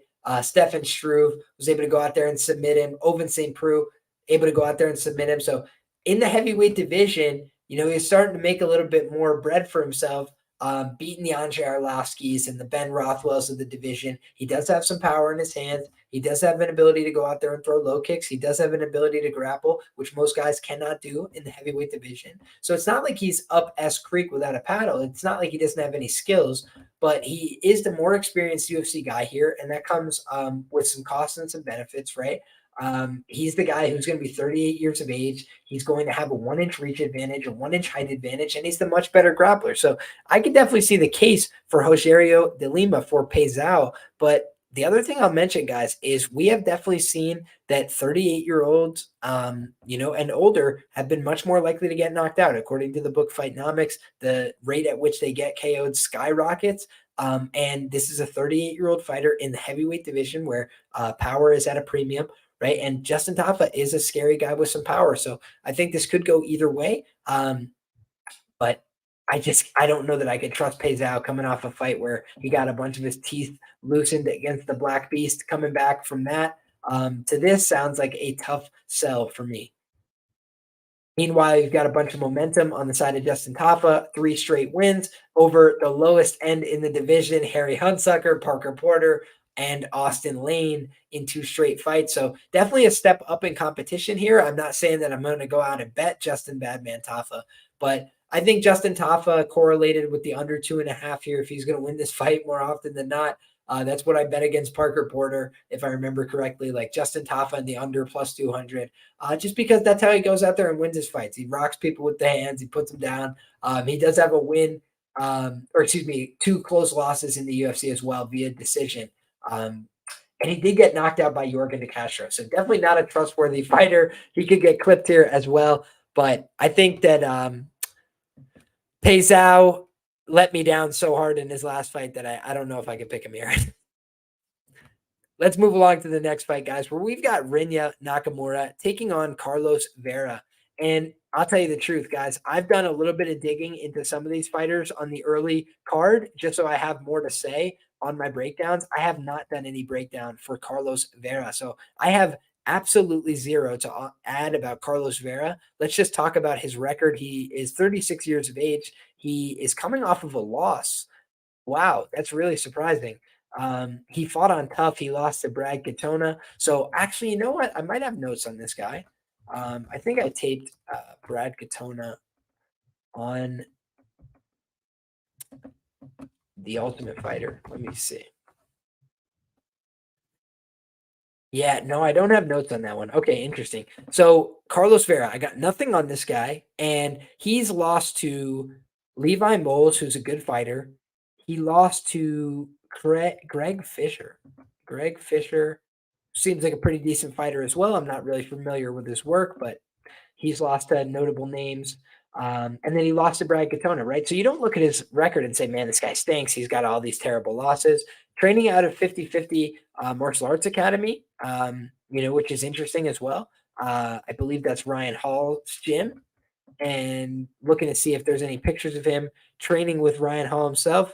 Doesn't look like it, but I will say he's training with some very good quality jiu-jitsu players. Frank Rosenthal, somebody who's come in and done seminars at Renzo Gracie of Warwick, very fantastic grappling. And when you look, he's also with, is that David Terrell? I think that's David Terrell. I don't want to speak out of turn.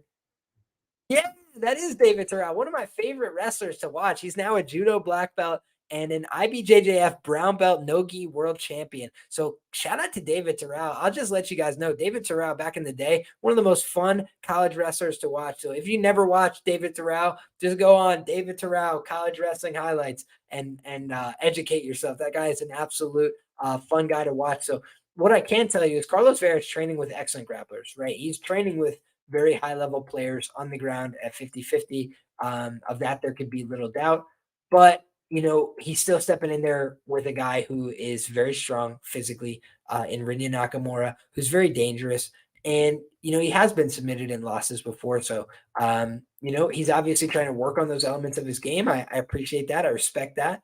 But, Rinya is a huge favorite in this spot. I don't think that that's hugely surprising because when you look at Rinya, he's gone out there and been pretty dominant in most of his opportunities to perform.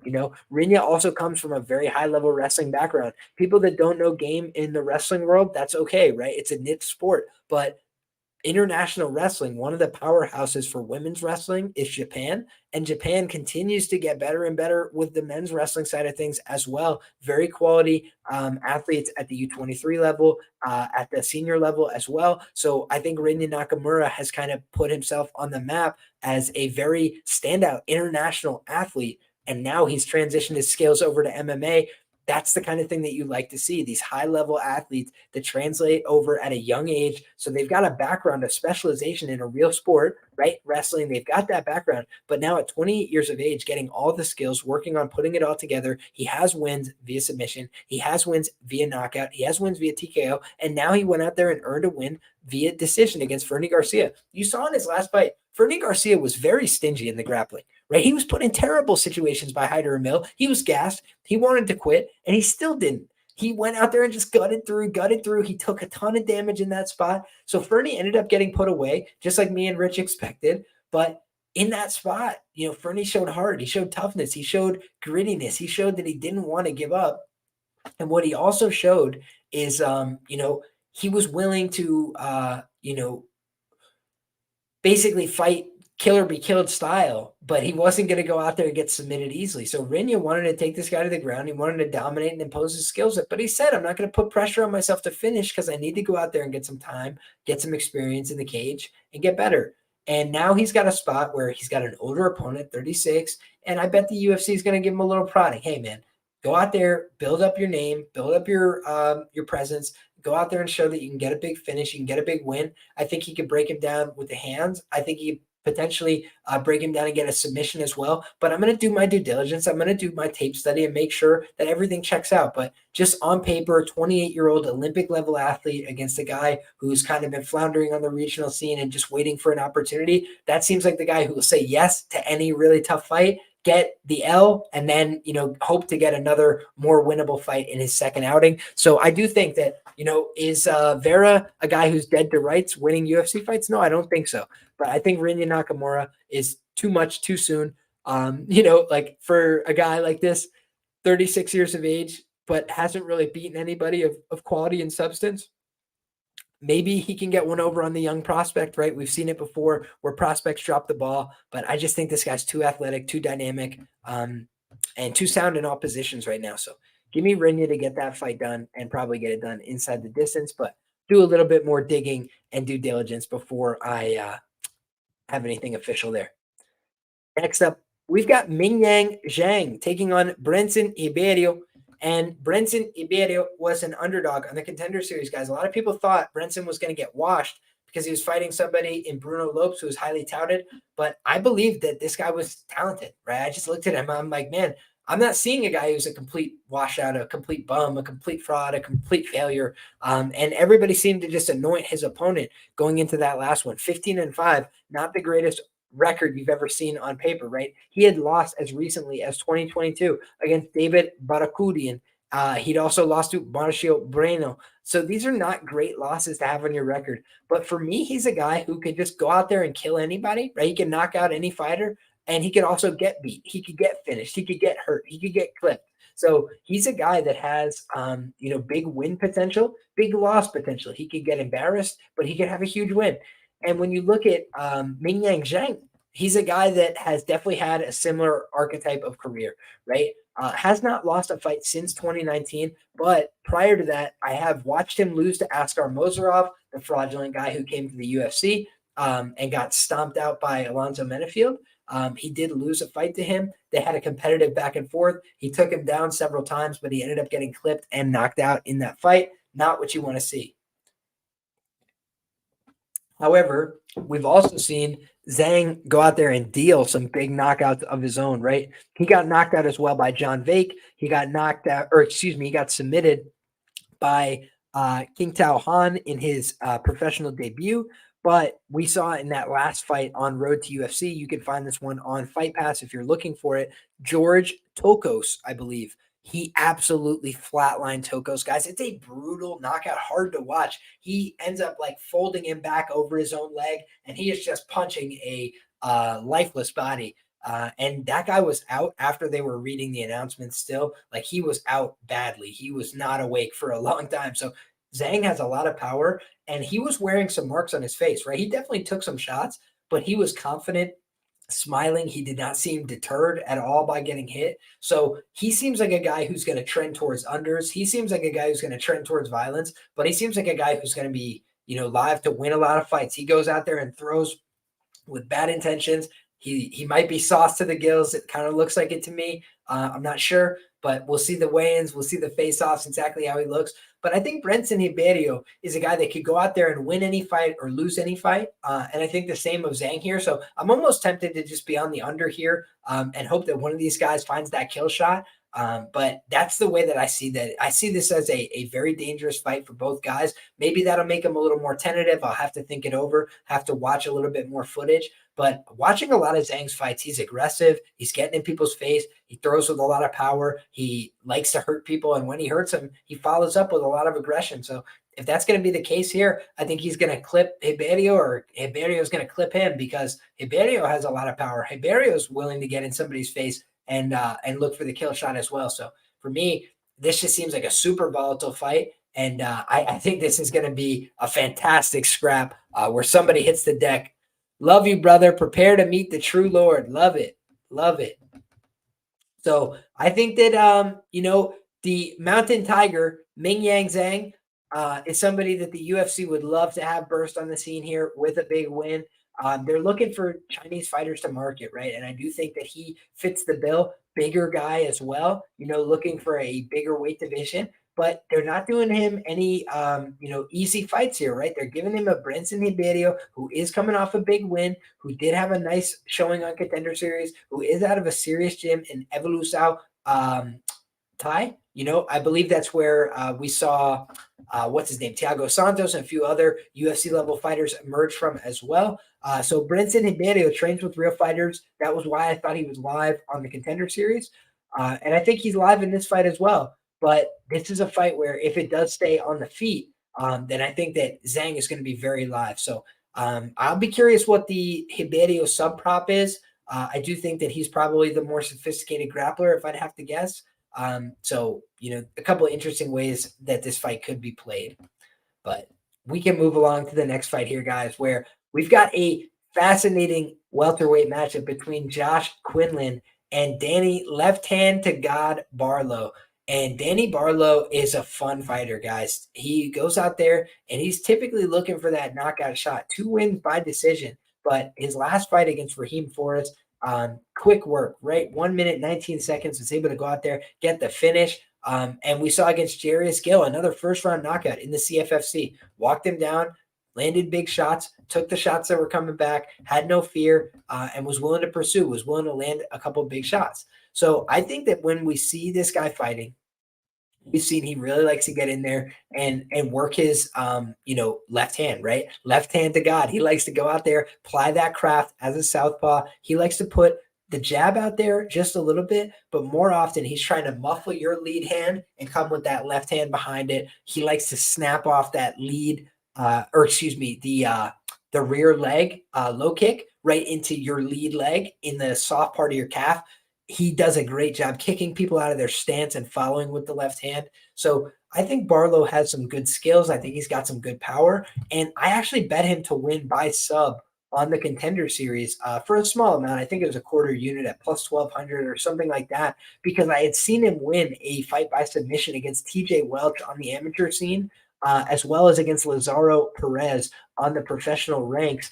And I just could tell that he was willing to attempt offense when the fight ended up on the ground. He just seems like a guy who wants to finish the fight by any means necessary. When the fight is on the ground, he'll look for the submission. He'll look for ground and pound. Or when the fight's on the feet, he's looking to take people out. He's looking to land that left hand. He's looking to be very aggressive, following up with his shots, uppercuts, left straights, elbows. He just really tries to find impactful shots to put people away, knees as well. And that's what I like about Danny Barlow's game.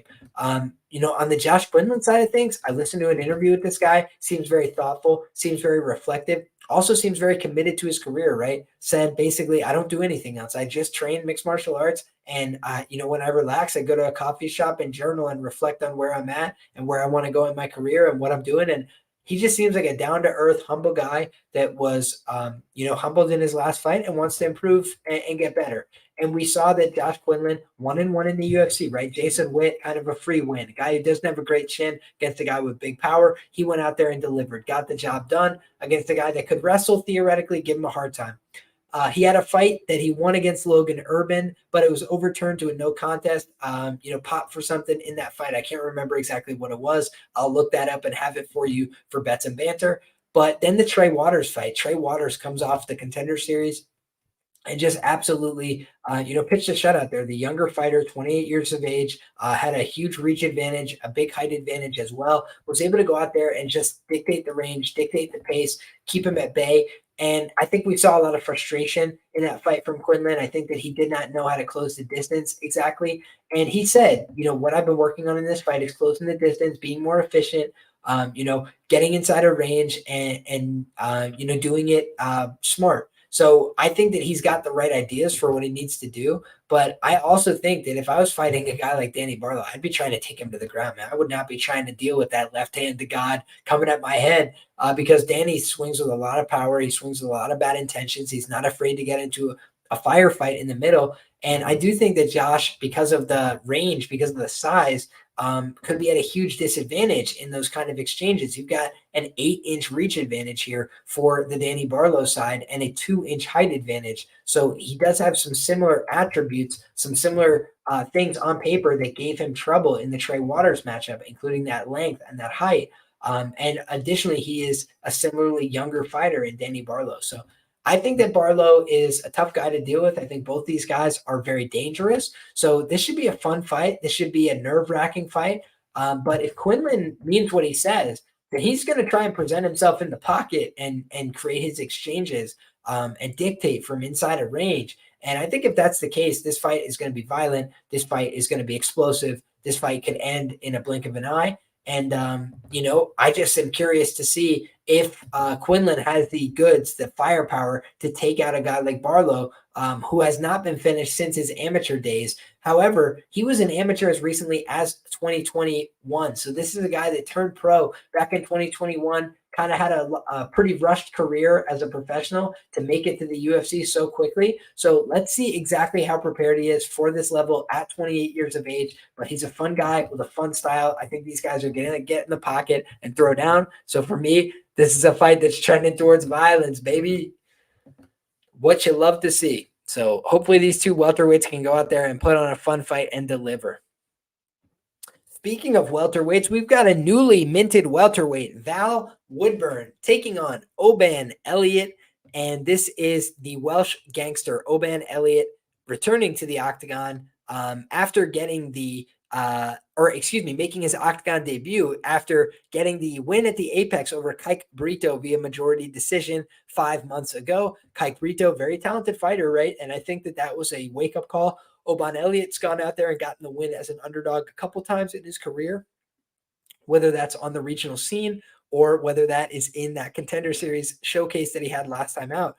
Val Woodburn, on the other hand, was dealt right from the bottom of the deck, guys. Went out there and got finished in the very first round by Bo Nickel on short notice. Bo Nickel, obviously nobody's first choice for who they'd want to fight in this middleweight division right now because of his wrestling accolades, because of where he comes from. So the bigger fighter here in terms of the reach, in terms of the size, on paper, I believe, is going to be Elliott. Let me pull this up. So Oban Elliott is going to have a 4-inch height advantage in this spot, but the reach is actually going to go to Val Woodburn here, 74 inches compared to just 72 inches for Oban Elliott. So Val Woodburn is going to be, competitive in this fight. I would reckon. I do think that maybe people are writing him off because he lost to Bo Nickel, but losing to Bo Nickel doesn't tell me, a ton about you.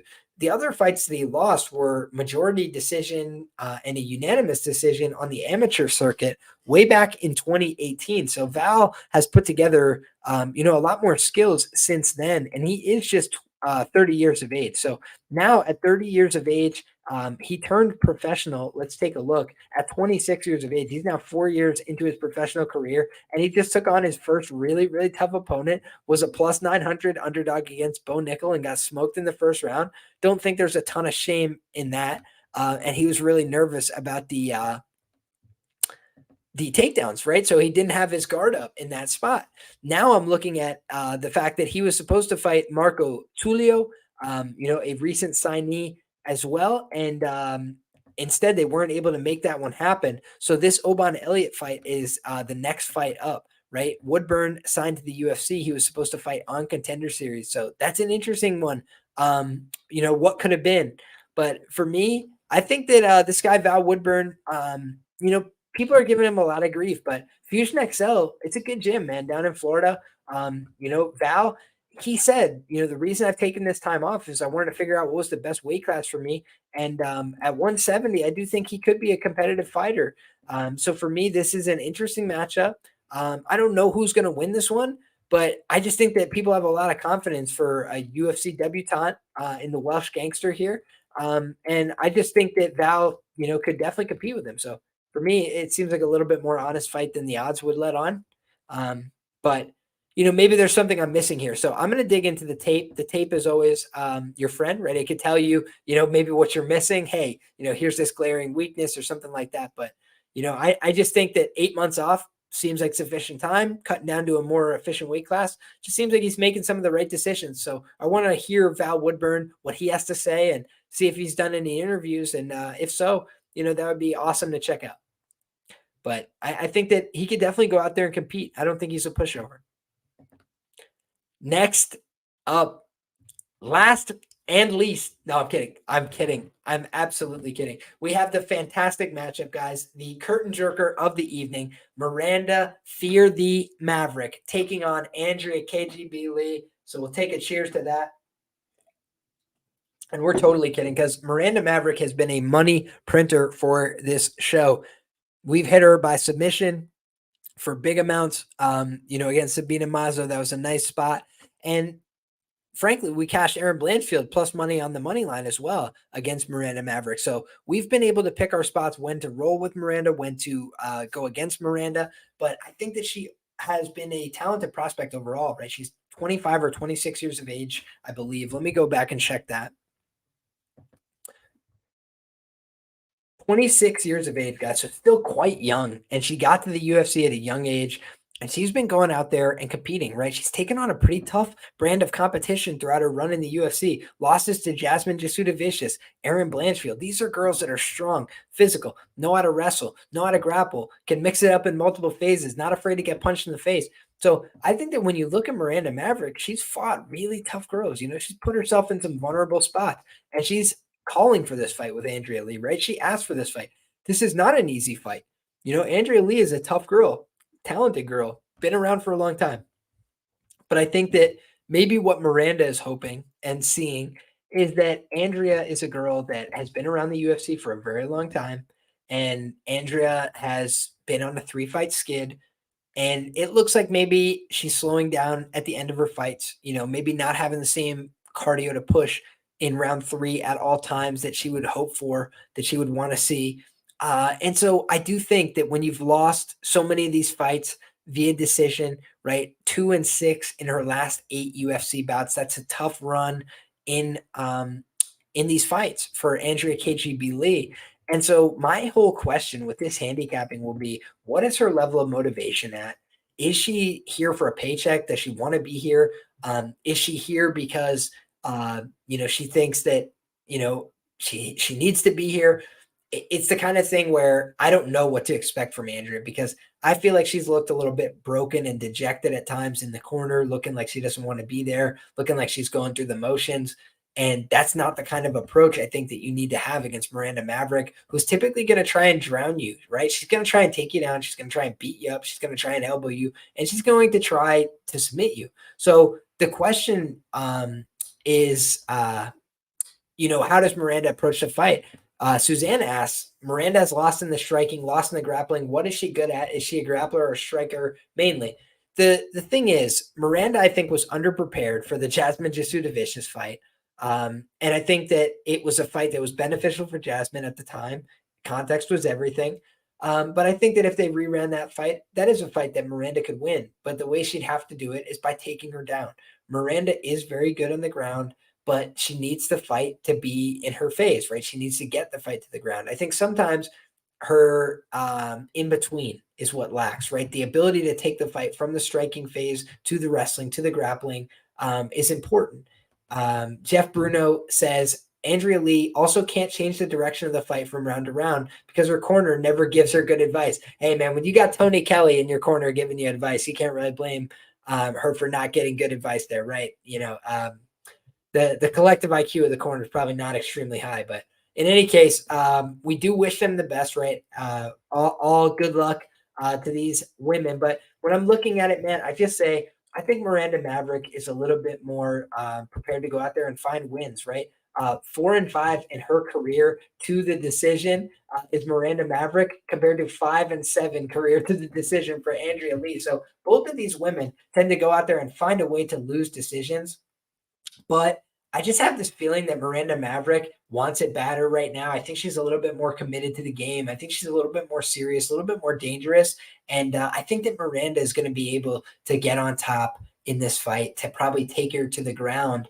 And if that's the case, I just see Miranda beating her up and breaking her over the course of 15 minutes. And a lot of her other opponents have not done that. They've let her off the hook a little bit. But for me, it's a question of if Miranda gets to the positions, because if she's in the positions, I know how she's going to react. I think she's going to beat her up with elbows. I think she's going to look to make her give up bad spots. And then I think she's going to choke her. So I think Miranda Maverick is going to win this fight. I think she's going to submit her. But I think that there's a world in which she wins it by TKO. And I think that there's a world in which Andrea Lee wins the fight. So I would be less bullish on the money line pricing here for Miranda Maverick here as a substantial favorite, because she has not always paid the bills in that regard. I think she's 5-3 as a UFC favorite off the top of my head. But what we have seen is Miranda Maverick at her best can be devastating. And I do believe that Miranda Maverick has farm strength. I think she's very strong. I think her ground and pound is good, and I think her grappling is good. So I like Miranda to get the job done in this one. But the one thing I will say that gives me pause, again, especially about the money line pricing here, is when you look, she has a bunch of businesses going on. She's like selling pickles and doing all these things. And I get it. Fighters don't make enough money, which is bullshit. But she has like a lot of other side businesses and things going on. And that's the only thing that gives me some pause. It's just, is she fully committed to the fight game? I think she is.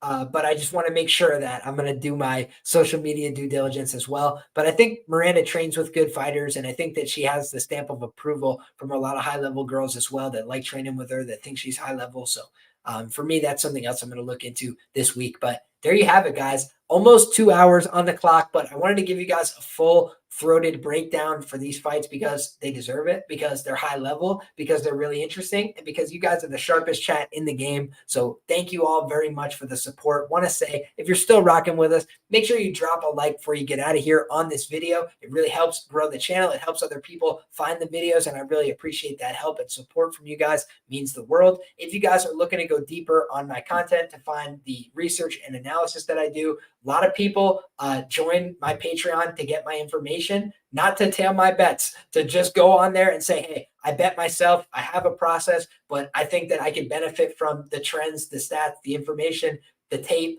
the research, the 400 plus fighter profiles that you have accumulated over time from betting on this stuff. Hey, if you think that's beneficial to you, that information is simply down in the description box below. If you have any questions, comments, or concerns, go ahead and fire those off at me. But what we try and do on this show, on this channel each and every week is put you guys in a position to succeed. It's the good guys. That's us. That's me. That's you. That's everybody out there that's trying to put in an honest work and find the answers to who's going to win these fights against the bookies each and every week. So us good guys versus the bookies. I like our team. I think that we've got a good chance to get right this week. And whether you are with me or against me on any one play, whether you are rocking with the analysis and saying, hey, I like that, I'm going to ride that, or saying, hey, you know what, I appreciate the argument, but it's not sufficient for me, I'm going to stick to my side. That's all respect with me. I appreciate you tuning into the show. I appreciate you giving your own thoughts and your input as well, because I'm not perfect. I'm going to get them wrong as much as I'm going to get them right. But I think that over time, I've shown myself to be a plus EV better by taking a smart approach, by trying to take a disciplined approach week in and week out. And that's what I do. So I try and be nuanced. I try and give you guys unique, thoughtful analysis. That's what you got today. Haven't listened to anybody else's shit. I'm going to go through and listen to some other sharp analysts. I'm going to go through and do my research. I'm going to go through and watch a lot of tape, a lot of film. And I'm going to come back to you guys with even more educated opinions for Bets and Banter on Thursday. So if you guys are excited for that, go ahead and hit that notification bell down below so you never miss when we go live on the channel. And also, if you guys want, I'm going to have clips of this show. I'm going to have timestamps on the show. I'm going to have the podcast up. So all that is coming forward in the very near future. So stay tuned. In the meantime, guys, I hope you're excited for UFC 298. I know I am. God bless you all. Enjoy those fights. And until next time, come back. We're having all the same fun again. Thanks, everybody. Take care.